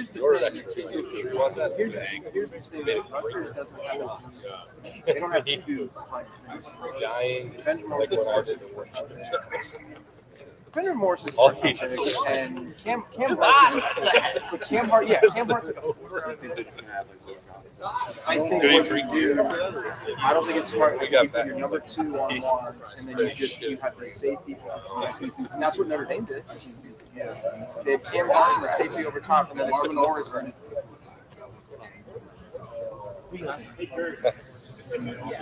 Yeah, but then if it doesn't work, you can. In this game, you have to put your best on the best. Put your best on the best, ain't gonna win. That's the thing. I don't care. I mean, that's unfortunate. You can't be stuck. That's what I'm saying. You can't be stuck. That's why this way you can't be stuck. Okay, well they're not going to get better between now and Saturday. So it's going to be chill again. So why? Can you explain? I'm being genuine. He's got to be. He's got to be. Like, you explain why you shouldn't play your best on the best. The only reason you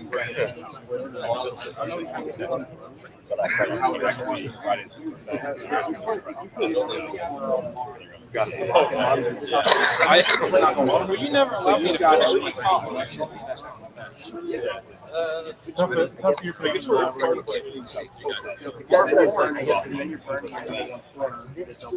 was downstairs screaming at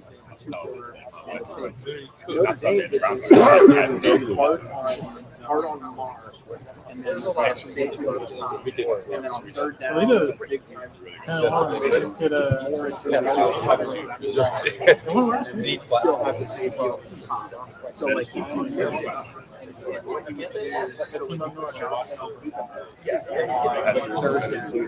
Urban culture. That's what everybody does. You can't do what everybody does. That.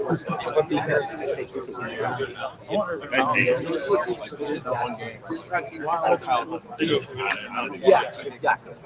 Like something about being so close together. Like 10 minutes. Toledo has rockets. Just get that set it up. And it's fire. It was laying on ball. Wait, a real rocket? No. Okay. It's like but like your own kicking device. Yeah, roughly. It's like real hate. Do you like the Mac stuff? Yeah. We did a bit on I think I think you are thinking back. No, I don't know. No, that's new. Everything I've known about Let's hear it. As the by all means, but they're not going to possibly play from noon or 3. Yeah,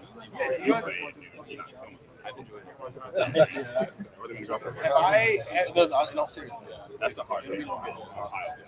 What if I have to find a way to write about this specific? You're going to shoot your team's line. Ohio State's going to win.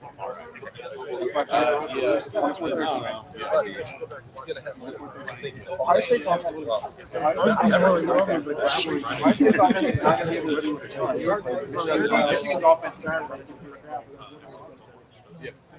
do 60 now. See what happens. No, they'll play. I'm thinking 31. It's not baseball. It's going to be the NCAA's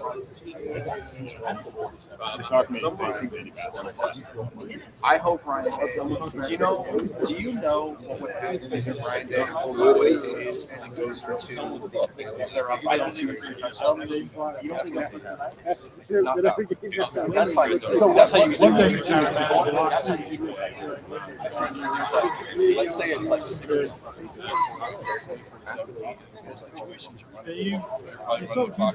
But it's second and second.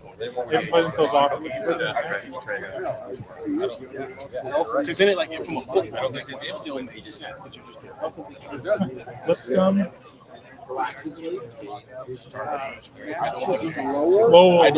I don't think they can have. That's how. Remember, there was an Ohio State game. Whenever we're looking to score, You can do something in Michigan State at 21.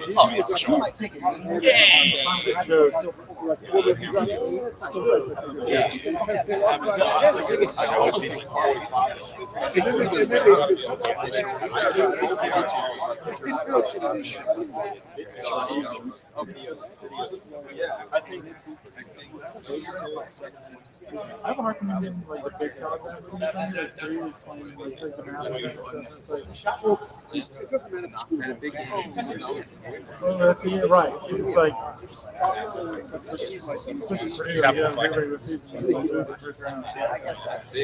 You know, and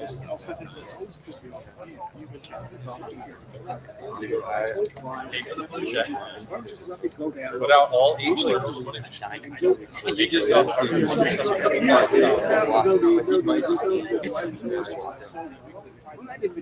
give him the burp. Because he's already all the way. Yeah, I was there, and then it's about halftime. Either way, and then when they won,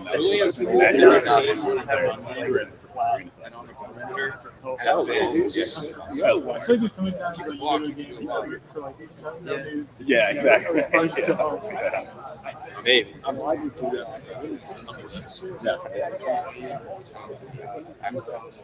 People want to see production, so yeah. 3 games, all of them. But it gets All of them are like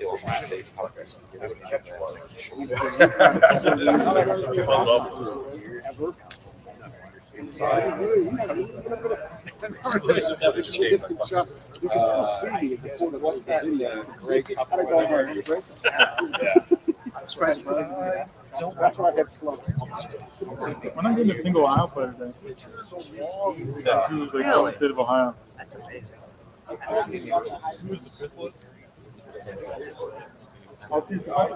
No, the Champions on me, so. Champions are all blue.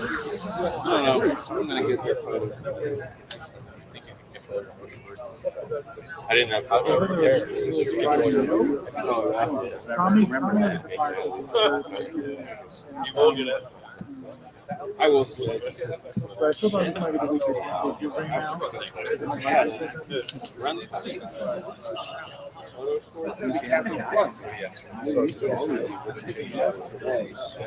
Instead, you're asking. I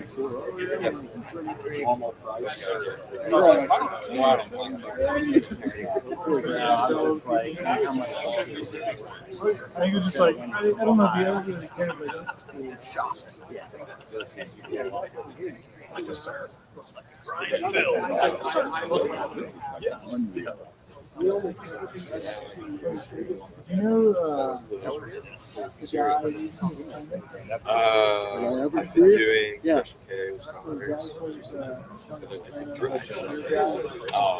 They're honestly, they're just totally made. They have the same.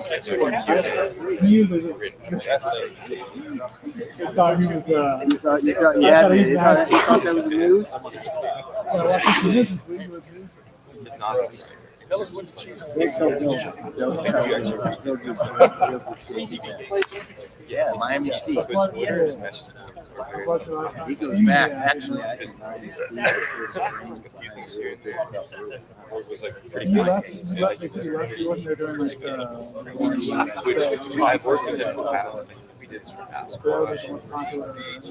I was surprised he was phenomenal. Wonderon or Darkness. I mean, not even. Yeah. Well, he is. Yeah, he is. He can do the job.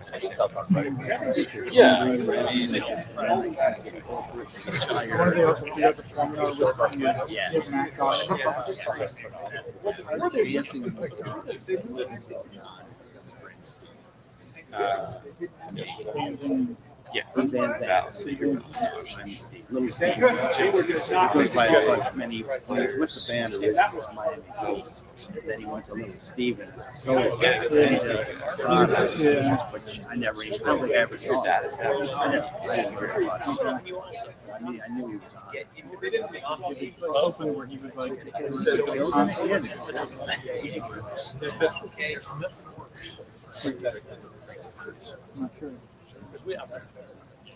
Not everybody pretty much everyone does, even the maybe even Tony.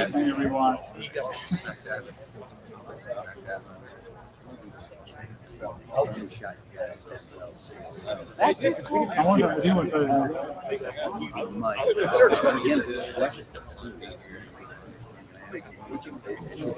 Oh yeah.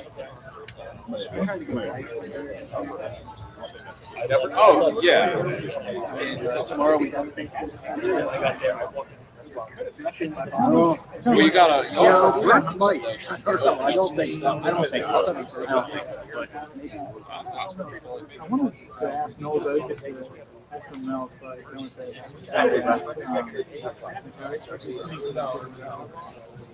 Oh, no, I thought about that.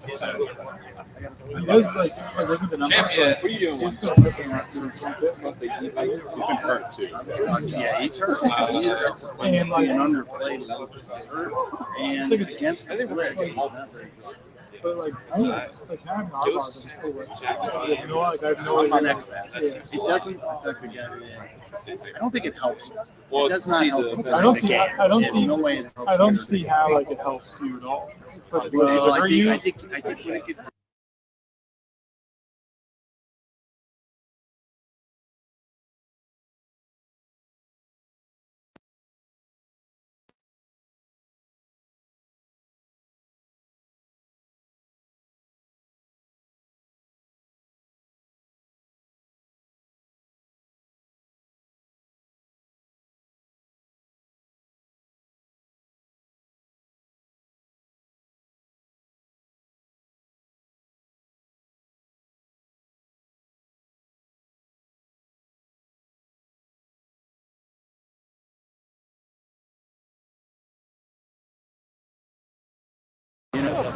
Is it right?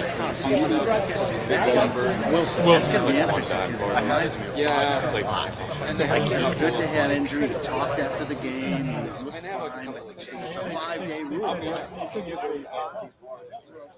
He could be fine. It gets a 5-day Wilson. So that's what brought him. It's a 5-day rule. Yeah, they get in. They get in. Then he ever goes into the I have to be I'll be sure to. I'll be sure to buy him. I mean, and they did.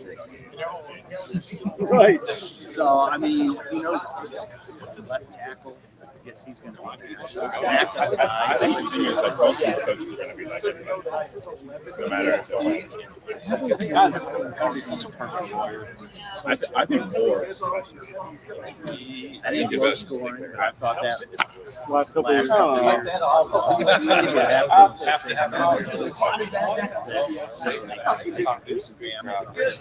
It was. I think that was unexpected. Smart guy. I think he tried to help us. He tried to fire all these bullets. I still didn't. Jeff Fromm does. Yeah, right. We could do some. We could re-up our produce. Jeff Fromm. dude knows how to. I might have found a place. You know where it is. It's like a good surprise. Like 15 minutes away. $10. I'm like surprised that they ever tried to figure it out. Not really NFL, but like back. Or like Maybe his eye. Probably. That's home. They're not our They caught us straight thing. There were guys. Well, they had 2 sessions. One of them's 5 to 8 in the morning. No, I go to 5. It's gonna be interesting. I was just like, it's like Tuesdays and Mondays. So one session, 5 to 8, and the other one is like 1 to 4. So You move it to the bowl game now. yeah. Oh, no, they have to win. They have to win. And it's got a pretty. Minnesota, I think. Ryan is Minnesota. Like, Oh, here. Yeah, I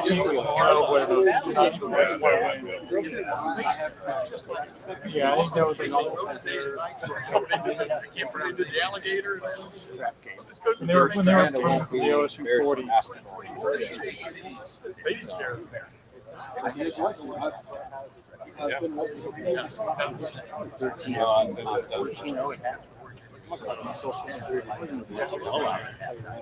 No, they got stuff on red I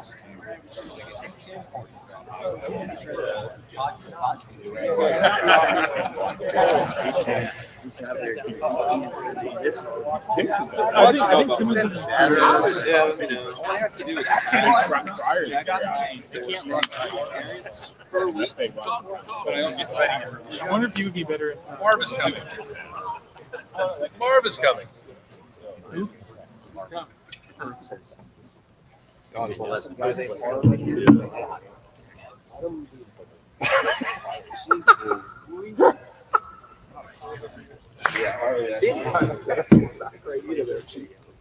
mean, it's always good when you're your neighborhood. Yeah, we're good. Yeah, we're good. I think, yeah. Running from Knowles to the mall. We have Marvin Harrison Jr. on the 10. And you've talked all year about how this is your goal to win this game. How exciting is it for it to finally be here?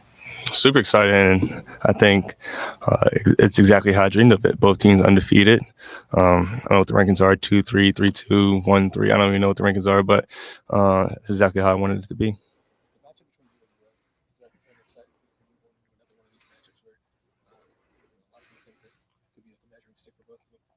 No, it's not something I really thought about. My job is to go out there and make the plays, no matter if he's lined up against me or if I'm in a slot or backfield, whatever it may be. So, no, he's obviously a tremendous player. So we're excited to see where his career goes. But that's not really a matchup that I'm really looking forward to, I should say. You made too much sometimes of the cornerback matchups you maybe had this year.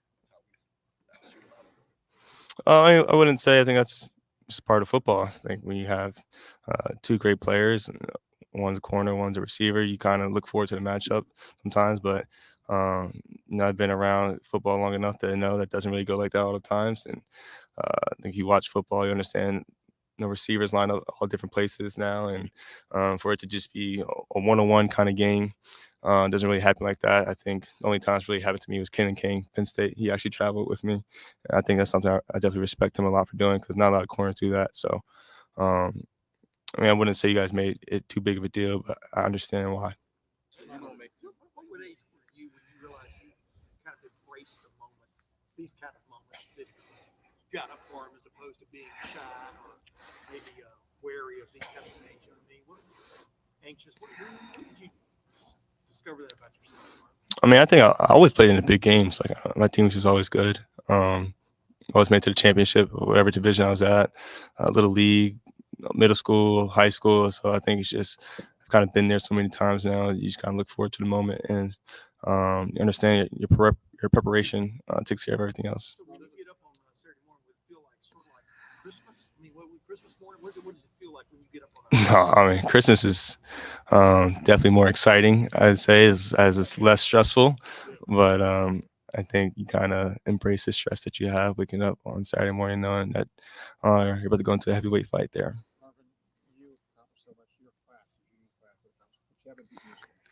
Yeah. Not this question, but how much do you need this for your legacy, I guess? Yeah, I think kind of like you just said, I think we all go in there and debate in the locker room who has the best class. I think who's the best team, and probably number one question you have to ask is, did you beat the team North? I think it always starts there. So I mean, that's kind of the point where you kind of have to decide. That's a deciding factor, I would say, on where your class ranks as far as legacy wise. But so I think that definitely matters most for that game. Ohio State posted a video on Saturday of you looking back at the stadium as you were walking out. Just kind of behind that moment. Yeah, not for certain, but it could have been my last time in Ohio Stadium, and just looking back on how far I've came. And I think it's kind of funny. I think my spring game, my freshman year, I caught a slant probably in the exact same spot that I caught my last touchdown in the shoe that last game. So just looking back on everything I came, just I didn't expect to accomplish as much as I did in my career. Even though it's not exactly over yet, but so it's definitely a special moment, special place to play in front of those fans, each and every Saturday. So it's definitely a blessing, and one thing I'm going to miss. Did you know that was the same play you guys called it? It was similar. It wasn't the exact same play, but I knew it had a slant, and I didn't really notice it until after the game. Just realized the spring game was exactly like that, kind of the same catch. I think CJ threw it to me in the spring game my freshman year, and for it to end at Kyle is definitely special as well. So if that's it, if that's the last time, what is your best memory? In Ohio Stadium, I would say Penn State game this year would probably be one of my best memories. The touchdown in the fourth quarter, just for the moment, who Penn State was as a team at that time, and just the magnitude of the game. Something I'm always going to remember for sure. So Penn State. What have you thought of the progression of the passing game this season, and what do you think you guys might be able to do on Saturday throwing the ball? Yeah, I think the progression really stems from the running game. Having Trey back and definitely helps the whole offense, just how explosive a playmaker he is. And obviously when you have Emeka back healthy and Cade coming back healthy. So it's definitely nice to see us kind of clicking on all cylinders going into this game. You kind of want to play your best football in November, because they always preaches to us. So it's exciting to see where we're going.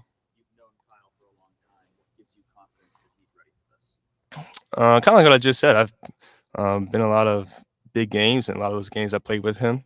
So I kind of know where his mind space is, and just the confidence he's going to go in there with. He's one of the most confident guys I've ever been around. So when he trusts himself, we always have a lot of trust in him to go out there and make the plays. So it's not another person I wouldn't want to go in there and battle with. When Kyle committed here, you hadn't committed yet. What effect did that have on you and your decision process for taking sports? I think he was committed here several months before you. Yeah, I wouldn't. It definitely had a little impact going to college with not just a quarterback, but with a friend first. I think it definitely helps a lot. You go to a new state, a place you haven't really been much, and you're gonna meet a whole bunch of new people from all over parts of the country. So I think going to college with Kyle is more so, he's my friend more than a quarterback. How much are you fueled by the way this game went down last year? How much has it helped, I don't know, stoke the fire? How did that affect you? How's it helping you prep for this one? I kind of have a last year kind of mentality. It's a new season, new year. We kind of have a different group of guys going into the game this year. So you just kind of have to embrace that. And like I said, last year, and nothing we can change about that. And all our focus is really just on this year, I would say. Marvin, you've got a lot of time and attention, certainly locally, but also nationally. Is it comfortable for you? And if not, how did you make it comfortable for you? Are you referring to like awards or just? Heisman campaign, a lot of people that want your time and attention. Is that an area that you have felt comfortable, or if you had a difficult time embracing that? How do you embrace that? No, I think I've definitely been comfortable the whole time. I think on my end, we try not to worry about it too much. It definitely helps as well. And we have a lot of people saying, you're going to win the Heisman, or I want you to win the Heisman, or Blendikoff Award, or whatever the award it may be. But we kind of focuses on a weekly basis, just being the team across from you or that week. This kind of helps you out there. And the awards will take care of itself, I think. Marvin, you were talking about playing in championship games and that kind of thing your whole life. Is there any kind of routine that you have? Like, what do you do on a game day? What do you do for a big game? Is there music you listen to? Is there something you tell yourself in your head? What's it like? Every game has to be the same. I think that's a mistake that a lot of people make, is you kind of make the games bigger than what they really are. And obviously this is the biggest game that you could possibly play in, but if you take the same approach as you play Youngstown State as you did to TN North, your mind is already trained to be at your best no matter who the opponent is. So I think that's just something that I've kind of developed over my years, is playing in all the big games. Is the game is still going to be the game. The field's not going to get any bigger. So just go out there and do what you do, all that you train for. Of course. Absolutely.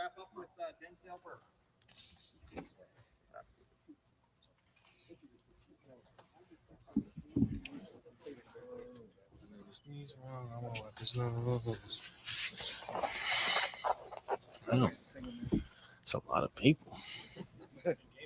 Big game, brother. Denzel, obviously, the defense gave up a lot of big plays in this game last year. What gives you confidence that this defense is prepared to not let that happen? Just go out there and do our job, hold each other accountable, play physical. Next play is the most important play. Stop the run the ball. Can't get no better than that. What stands out to you when you watch Michigan on film? Nothing. We just got to go out there and do our job, man, and, really compete, play hard for each other. And, we're going to be the villain walking in there. And this game is really just about respect for us, especially my class. The last 2 years, we haven't got it done, no gold pants. So we just got to go out there and just be us. Do you like that role, villain? You like that role? Love it. Just to be able to go in someone else's hometown and compete, play hard, play for each other. And, yeah. How much is memory of last year's game? Has it stoked you at all? Has it stoked your teammates? How much has it burned in you since last year's game ended?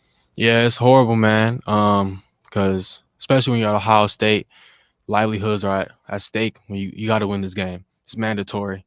We had to live with it 365 days, and now it's here, so we're ready. You mentioned that your class doesn't have a pair of gold pants yet. Like, do you feel like an extra level of pressure this year, knowing that for some of you guys, this could be your last chance? There's no pressure, man. We just got to go out there and ball and do what we know we can do. Even if it's not pressure, does it change sort of the vibe of this week that there's so many guys who are trying to do this for the first time? You guys haven't experienced this year. Yeah, it's gonna be fun. Just thinking about the game, my blood boils. So I'm really just ready to go out there and do what we can do. How much healthier are you this year? I'm 100%. I'm 100% healthy, thank God. So How hard was it that you weren't last year? Yeah. Like, what percentage were you? How hard was it to play in that game in the physical condition you were in? yeah, it was hard, man. Especially my freshman year and last year, not fully healthy, but that's not an excuse. But since I'm healthy now, it's even better for us. Jordan has been moved around a lot. He almost plays in nickel, tacks around like a safety sometimes. Just kind of your thoughts on his development and his growth now that he's been healthy for this whole year. Man, he's such a dog. Him being at that nickel spot has really helped us a lot. And I feel like if he would have had a year under his belt last year at nickel and him playing now, it probably would be a whole different story. But yeah, he's balling, man, and he's really helping us, bring BIA back and with this defense. Back in your practices this offseason, some of the guys have talked about, like, if you give up an explosive play in practice, like, you have to run a gasser at the Yeah. and apparently you and Lathan started that. Yeah, me and Lathan had brought it up, and Coach Walt. So thing is, if a ball is caught on you or at least go over your head, it's a half gasser. If it's a touchdown, it's a full gasser. Do you think that helped, like, sort of like, because you guys haven't given up a lot of those? Mhm. That mindset, do you think it's carried into the season? Yeah, definitely. What you think? Yeah. What's that like? I mean, the big pass plays that you guys got last year were huge against Michigan. Mhm. It feels like you guys have talked about it and focused on that for a whole year, and you are as good as any defense in the country in preventing explosive. What's it like when you guys sort of have a goal and focus on it and then execute it? Yeah, it's just a testament to all the hard work we put in all the off season. Every single day, ever since the last game after Georgia, we had a plan, And every day, starting the spring, started being with competitive, and in the fall, just taking care of the situations. And I feel like we're doing that on the field, and we go against the best every day, so it helps a lot. How would you describe the respect level between the players on both sides of this rivalry?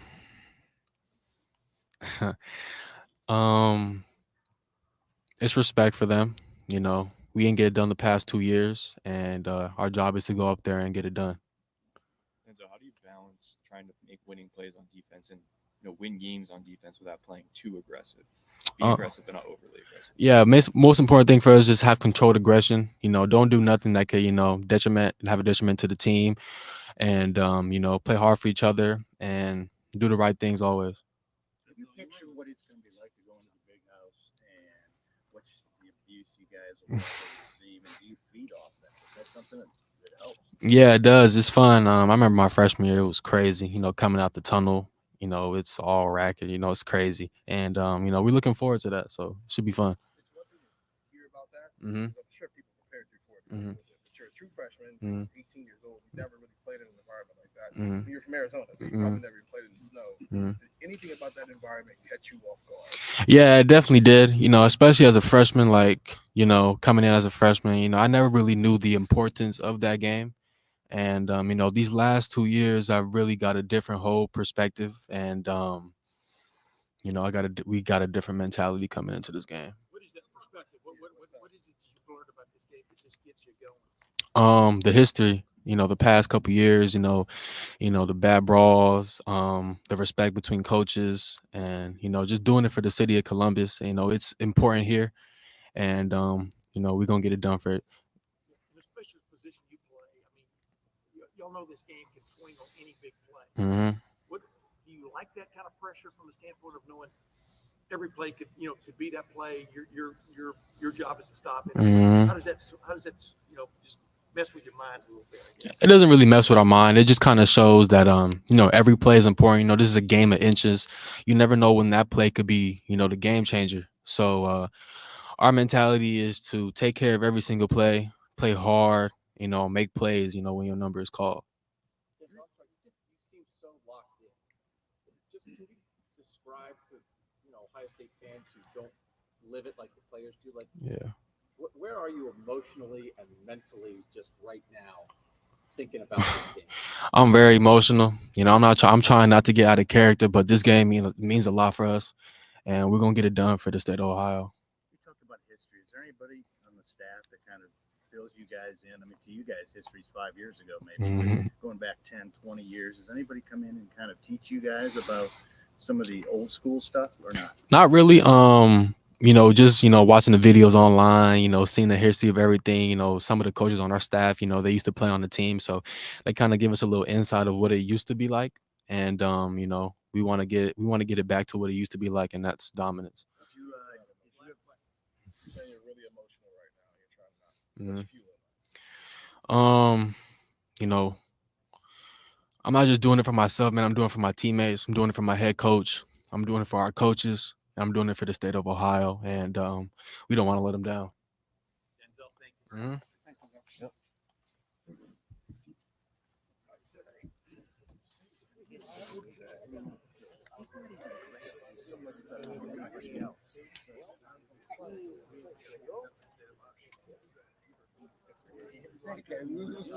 Respect. What's up, man? How are you? Yeah, for sure.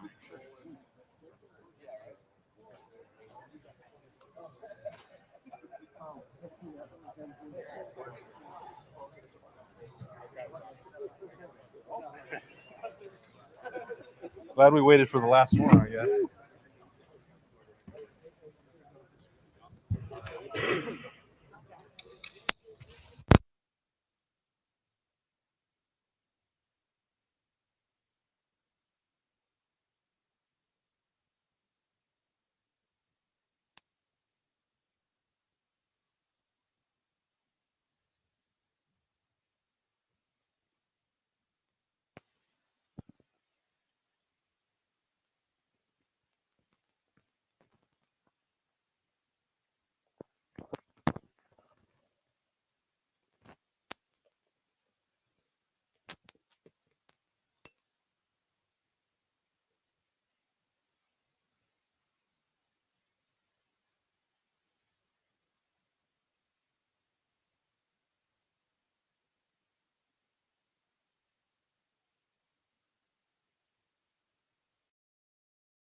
Nothing else going on. Yeah, basically, was asked what stands out about the Michigan offense, and nothing.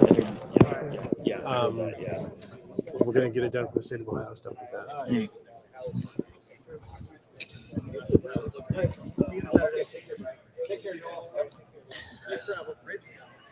Hey, folks, podcasters, we need to be out of here at 2:30. I'm an actor. All right. Well, welcome to a very special live episode of Buckeyes Tomorrow Morning for Wednesday, November 22nd. I'm your host, Tom Moore. The game against Michigan in 3 days. We are inside the Woody Hayes Athletic Center. There is a big ticking clock over our heads right now. So this will probably not be as long as our typical live shows. Don't worry, we have another live show coming up later on Tuesday for the CFP rankings reveal. So that'll be happening at 7 o'clock on Tuesday night at youtube.com/Buckeye Huddle. But right now, we got to talk about what we heard from the Ohio State players and coaches. These interviews, first of all, went a lot longer than I was expecting. Everyone sort of was going, all right, they're going to get you in. They're going to get bing, bang, boom. It's like going to Wisconsin. Yeah, no, that was very much not it. So I think let's start from the end. The last person to come out was Denzel Burke. There's a little bit of an attitude, I think, there. There's a little bit of, you can understand why someone in the defense and someone on the defensive backfield especially would maybe take things a little personally after last year's Ohio State-Michigan game and how that played out. And, I think it's safe to say Denzel Burke is a little bit motivated for this Saturday in Ann Arbor. Very motivated. Obviously, the last 2 years have not gone well for him and his team.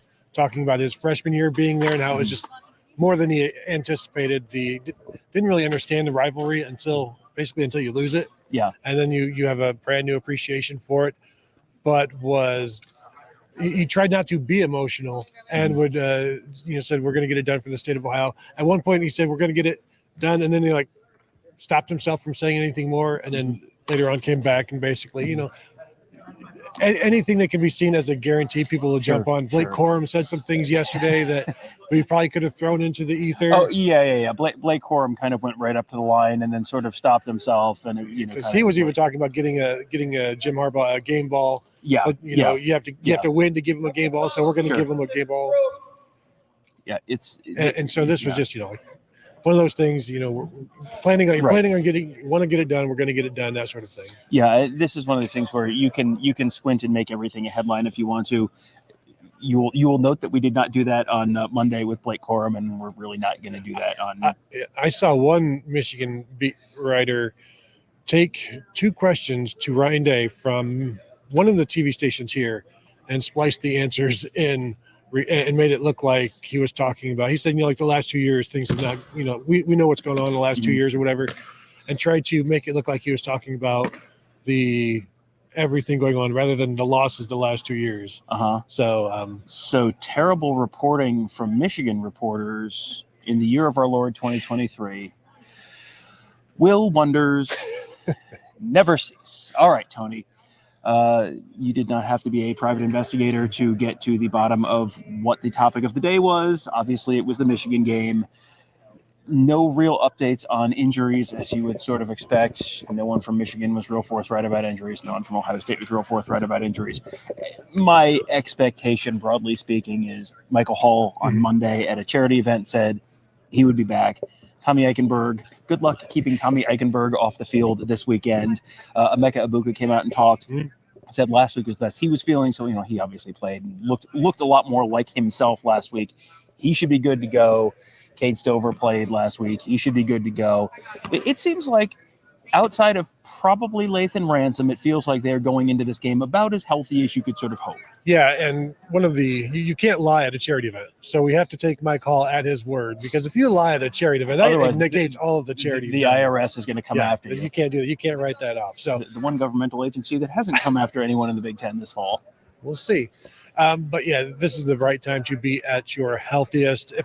As healthy as you can be in November, that seems to be where the Buckeyes are. I don't even know that Kyle McCord was even asked about his ankle at this point, because there's so many other things to talk about, and he's been operating just fine with what he's been dealing with. So good time for everybody to be as healthy as they are. And no mention of Travion Henderson, who just continues to be strong and look good. Marvin Harrison was asked about going up against Will Johnson, and that was a very non-bulletin boardy answer. those are two guys who were 5-star. Well, actually, Marvin Harrison was not a 5-star recruit. He's turned into a 5-star player, but was not a 5-star recruit. Will Johnson, a 5-star recruit who, was like Ohio State was in the mix maybe a little bit there. Son of a former Michigan player, ended up going to Michigan. That's a matchup where you don't want to get overly simplistic because Marvin talked about the fact that only one guy has really shadowed him around the field for the whole game, and that was Kalen King from Penn State. So this is not just purely a Will Johnson versus Marvin Harrison Jr. game, but when it is, that's going to be a prime time matchup. Yeah, that's going to be one of the matchups that will be the most fun to watch. I don't expect him to shadow Marvin Harrison because they're going to they'll double him, they'll bracket him, and so they'll try to protect him that way when he's maybe in the slot or away from Will Johnson. I don't expect him to follow him around, and it doesn't always go well. It has not gone well. It didn't go well for Kalen King at Penn State. And so they are pretty confident in their defensive backs and their safeties.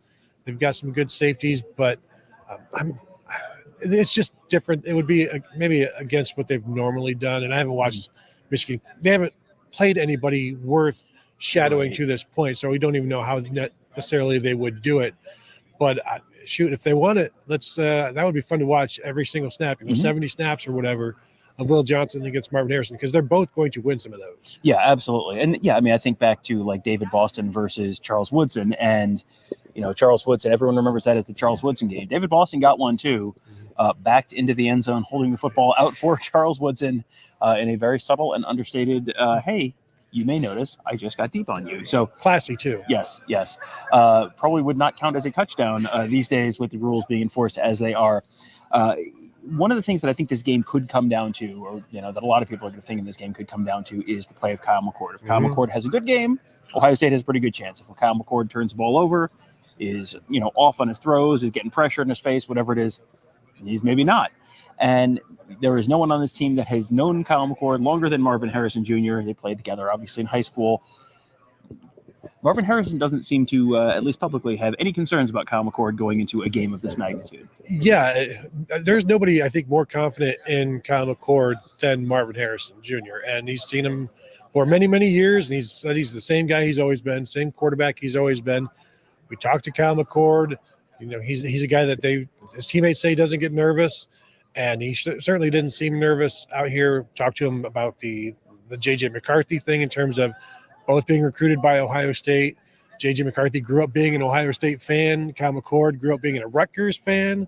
And so you could just imagine the anger coming from the J.J. McCarthy side. Like you accepted a commitment from a Rutgers fan when you could have accepted a commitment from an Ohio State fan. But even Kyle McCord talking about how all of those recruiting stories, he's moved past those. Once you became a Buckeye and McCarthy became a Wolverine, now you're existing on this plane rather than that old plane. I'm not sure that J.J. McCarthy buys into that completely, but I asked Kyle, how do you keep from trying to prove your coach right? Because he chose you. How do you? And he didn't really want to get into that. It's just you're just focused on doing the best thing you can for your team. As very quarterback speak, coach speak.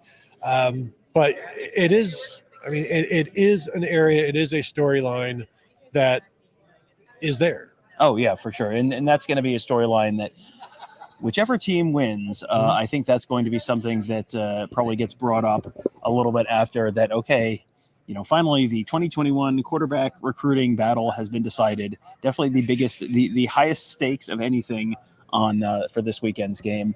Kyle McCord is, he has had to play on a stage, not exactly this stage, but a similar stage earlier in the year at Penn State, at Notre Dame, big primetime game, loud, hostile atmosphere.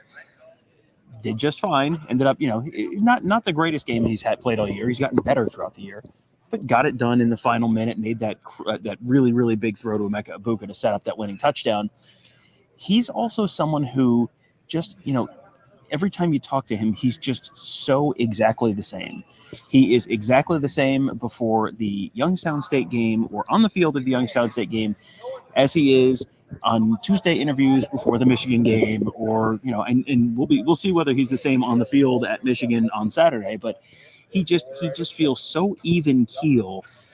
And, you never know if things are going a million miles an hour in his head, but outwardly, he is just the same dude. That feels like something that is going to be something that could make an impact on how this goes on Saturday. Well, and it's something that the guys have said. Kyle McCord even said it, where you're not nervous or you're not worried because you're prepared. You know, so I think the preparation, everybody is prepared for this, and I would say they were prepared last year as well, but you made some mistakes, and some guys who aren't here made some mistakes, and that obviously was a huge factor in that game. But the mood, the confidence, you're right. It's just an even keel thing, and that is what Emeka Egbuka always is. Every time we talk to him, every time we talk to Marvin Harrison, like those two guys are like unflappable in terms of you're not going to see like one guy mad. And even Emeka talking a couple of weeks ago, just the frustration of getting back to being healthy and getting back on the field. And he told me like I'm not trying to make up for lost time. I'm just trying to help win games, and that's their focus, is just doing their part, not trying to do more than they need to, because once you start doing that, then you're interfering with other people's jobs, and that's a really good way to screw something up. And, the focus for Jim Knowles this year started, I think, at the end of last year's Michigan game, which was, okay, you got to eliminate the big plays. Because last year there was sort of an acceptance that you're going to give up some big plays if that allows you to be as aggressive as you want to on defense. That has not really been something we've heard at all during the course of this season. And you haven't really seen any big plays against Ohio State's defense this season.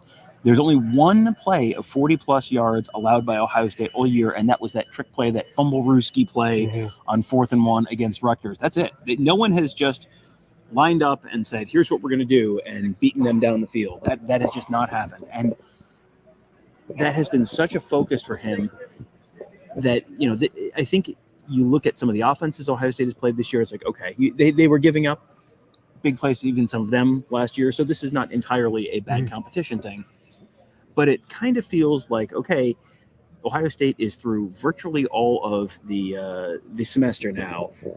Now here's a test that's going to count for about 80% of your final grade. So congratulations on all the stuff you did before. Now is the stuff that actually really matters. I would argue it's about 97.5% of the grade, in fact. And the way they have limited those big plays, and it's not just because they're keeping two safeties back, and because they're not necessarily doing that at all times. They're just very effective at everything they do, and they have not also played any really explosive offenses, which has certainly helped, but that hasn't necessarily been the difference in them giving up big plays last year, as you said. I mean, go back to the Notre Dame game, go back to whichever game you want, you'll find a 30-yard play given up, you'll find a 40-yard play given up, and you're not seeing that almost at all this year, and especially not stuff that is just run-of-the-mill course of the game stuff. Like, your opponents are really having to work hard for something against them, and Michigan is going to scheme some stuff up. They always do. Whatever, they'll have somehow, how did that tight end get open 25 yards down the field, just running across the middle of the field? I know there are enough defenders on the field to cover everybody. How did that happen? So there's going to be things that are schemed up. What this defense has also done well is they limit a 20-yarder to 22 yards. Like, they don't let it go beyond 30. They don't let it go beyond 40.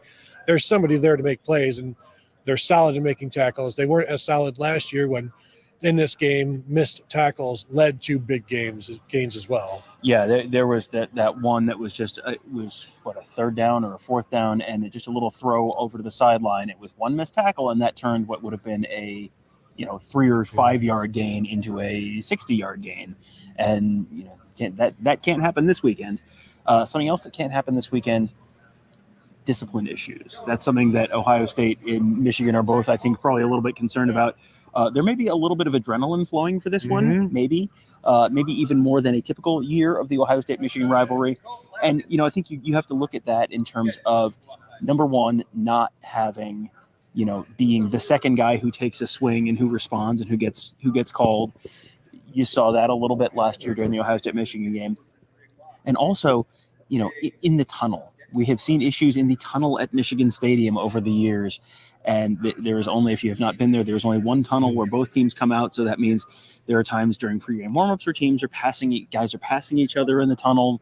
As you go up the tunnel from the field, the Ohio State locker room is going to be on your left, the Michigan locker room's on your right, but it's all the way at the top of the tunnel. It's basically at ground level. Michigan Stadium's dug way, way down into the ground. So it is a long walk up the tunnel. I'm sure they will have some kind of divider between the two sides of the tunnel, but it's not that big. It's like, nope. I mean, at the bottom, it's maybe 8 to 10 feet wide, maybe, and further up, it's maybe 15 feet wide. It's just, there's not a lot of room. It just feels like something is going to happen. And it's just a matter of, does your team stay more disciplined and more responsible than the other team and avoid having that become a bigger issue on the field? You said earlier, don't be the second man in. Are you suggesting taking the first punch? When am I not suggesting that? Be the guy to take the first swing and then throw up the wallet. But there is always something going on. And again, they are talking. Like, there are people, like, the talking is going on in the tunnel, even if there's no shoving or anything. Ryan Day did say today that they have a plan in place to deal with the tunnel. And I don't know, is this a kindergarten single file, shoulder against the wall, don't go past the yellow line? Are they going to put some tape down? Is like, do not step outside of this line, eyes forward. And he's just like walk through the hallway like this, got his two fingers up, like, quiet everybody. And you might need to do something like that, especially outside of the tunnel where there might be more cameras to see if anything goes on. But we remember whatever it was, 2013 with like Grant Schwartz. And that's just I don't know if it was 13 or not, but those sorts of things where some shoving goes on. Yeah. And, it would be odd if there wasn't something like that, some sort of barking at midfield. Dontre Wilson in 2013 as well. Yeah. Maybe don't follow all of those.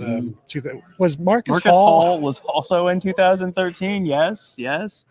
Yeah, and the problem is you're being encouraged not to do this. And then during the cold open for the game on Saturday on the broadcast, I will pretty much guarantee you will see Grant Schwartz and a Michigan player shoving each other in the tunnel. He's the guy in the like white long sleeve, like dry fit. Probably 09 or 11. Yeah, probably earlier than that. But you're going to see a lot of, there's always David Boston and Charles Woodson and grabbing each other's face masks and that kind of stuff. I mean, you're going to see that stuff on the broadcast. And it's like, okay, so the thing that you've seen on this game every year you watch it growing up. In the Woody, yes. Don't do that. Don't do that. Don't do the highlight videos. Yes, don't do the things that get you on the highlight videos in the bad way. I guess we should touch on Ryan Day. He was asked about, respect for Michigan coach Jim Harbaugh and his staff. Jim Harbaugh was asked on Monday about that and answered an entirely different question, which, even though he didn't answer the question, that kind of answered the question. What did Ryan Day have to say? Did he talk about respecting the rivalry more than, because he was asked about, well, the question may have been respecting the rivalry and their coaching staff. And then he decided to answer the rivalry aspect of it and didn't get into the coaching aspect of it. Now, the players were asked about respecting the team, the players, and they all did. They said yes. Although Denzel Burke had to think about his answer, and then he said, "Yeah, of course." Look at his WWJD. What would Jerry do bracelet? Yes. Yeah, but it is fascinating to watch both coaches answer that question, and it is clear. Could not be. You don't even need to answer the questions for us to know exactly how you guys feel about each other. Like, this is better than Bo and Woody in a sense, because Bo and Woody loved each other. Yes. These two, I don't think they care for each other. I was going to say they hate each other. That's a little strong, but it might be 100%. Is it strong? Yes. Is it? I don't know that. You got to remember, Bo and Woody, after Woody retired, sorry. After Woody was no longer, after Woody voluntarily punched out from Ohio State, they had a roast of Woody Hayes, and I believe Bo Schembechler emceed it, or came down and spoke. Like, if there is a roast of Jim Harbaugh or Ryan Day, 10 years from now, I don't get the I don't get the sense that either of them are going to be sitting up there on the dais and laughing along with the jokes. I think Ryan Day would be just fine roasting Jim Harbaugh. I will host. He would host that roast, and like he would be like, "I don't need anybody else on this dais. You guys can all go home. I'm going to be up here for like 90 minutes with material." So you're suggesting that he would be the host of the roast with the most? I don't want to boast, but toast. All right. Listen, we're wrapping it up. So let's start to coast towards the end of the show. Gotcha. We have spent the last 2 days. We were up in Ann Arbor on Monday, down in Columbus on Tuesday. We have heard and talked to both head coaches, the defensive coordinator from Ohio State, the offensive coordinator / acting head coach for Michigan, players from each side of the rivalry on offense and defense. Do you have any kind of a difference? And sometimes we walk out of these interviews and it's either like, oh, that was flat, or, oh, that was really more intense than I expected. Do you have anything that you walked out of here with? There's a lot of interesting stuff, but has your view on the game, the conversation around the game, has that changed in any meaningful way over the last 2 days? No, I don't think so. I think we saw happy Warriors again up north. Mm-hmm. They were in good moods. Players here were, I think, focused. Like, not that Michigan is not focused. Mike Sainristil certainly seemed incredibly focused. Jim Knowles was a different Jim Knowles than last week when he was happy-go-lucky, but that was also a different Jim Knowles. Like, there was more Jim Knowles. That was Jim Knowles to 11 or a 12. This one, he's a little more subdued, but still, I don't think anything I've seen today. This is exactly, I think, what you would want to see from Ryan Day. In terms of, he had answers. He was. I guess I just keep going back to focus because that's what everybody is doing right now, and we're like interfering in that time. Like, hey, I know it's kind of a big week, but we need you for like 25 minutes. And he's like, okay, what? Yeah, this feels like a week where you have to be reminded to eat food and sleep and that kind of stuff. And, Blake Corum was asked about, how do you not allow this to impact your sleep and not get too amped up at bedtime where you're thinking, your mind is just going in and you're not sleeping, because you have to take care of yourself. You can't go into this with, a bunch of 3-hour nights of sleep and I've only eaten 2 meals all week because I've just been grinding film all this time. I think they probably are doing a good job. Like, they have people to keep them on track, but this is a week where you might need people to sort of keep you on track. Yeah, for sure. And there are a lot of people around to do that. These are both gigantic staffs, and everything is very regimented. So in terms of forgetting to eat meals, you probably aren't allowed to because the nutritionist will be like, why does Blake Corum have 3 meals still sitting here? You need to catch up. I'm going to watch you eat all of these hamburgers. Not hamburgers. Why not hamburgers? I don't get it. Wait, nope, I got it. So we are going to be back a little later on tonight. We will apologize. This is a little bit of a shorter show. The interviews ran a little long, and the hard out at the end of this is a little harder than normal this week due to gestures vaguely at everything. By the way, if you're wondering why we're standing in front of what looks like the hotel elevator from The Shining, that is just a red curtain that got pulled across the field because it divided the field. It's all a little different this week. There are a bunch of red coats, like stadium red coats, and even an Ohio State police officer out in the lobby and in the hallways of the Woody Hayes Athletic Center today. And you can always tell when it's Michigan week because everything's just a little bit different. Yeah, even the setup and on the indoor, as you said, with the tables being different, like there's just something different about it, and the time frames, the mood, the atmosphere, I think, is the thing that you can tell from everybody, and it's. As we always say, it's the best week of the year. There's nothing like it. It is. And we will be back a little later on tonight with another live episode that'll happen at 7 on youtube.com/Buckeye Huddle as we watch the college football playoff rankings reveal in what will be not the penultimate. It's the penultimate rankings reveal, I guess. Next week will be the final rankings reveal, and then the actual rankings, the only one that really matter, coming out the Sunday after that. We have been told we have 3 minutes left, so we're going to wrap it up right now. Make sure you find us at BuckeyeHuddle.com. If you want to support us and the work we do, that's a great place to do it. You can also find us on your podcast platform of choice. Kevin does the Big Meat Kickoff. Tony and I do Buckeye Weekly. I do the Buckeyes Tomorrow Morning Show with a rotating cast of characters. You can find all of those shows wherever you find podcasts are sold. Make sure you subscribe, leave us a 5-star rating and review. And finally, youtube.com/Buckeye Huddle. Boy, is there going to be a lot of content coming at your face this week directly from youtube.com/Buckeye Huddle. plenty more interviews with all sorts of Ohio State players, Michigan players, Ohio State coaches, Michigan coaches, all that stuff coming at you. Plus lots of insight analysis. Be talking to Ross Fulton, breaking down some of the schematic stuff on the next couple episodes of Buckeyes Tomorrow Morning. That is all still to come this week. So make sure you join us there. And then, of course, we'll be up in Ann Arbor or up in Michigan later on in the week, doing all of the usual live Friday night, live Saturday stuff, all at youtube.com/Buckeye Huddle. That will do it for right now. For today, thank you guys all for joining us. Have a great day. We'll talk to you tomorrow.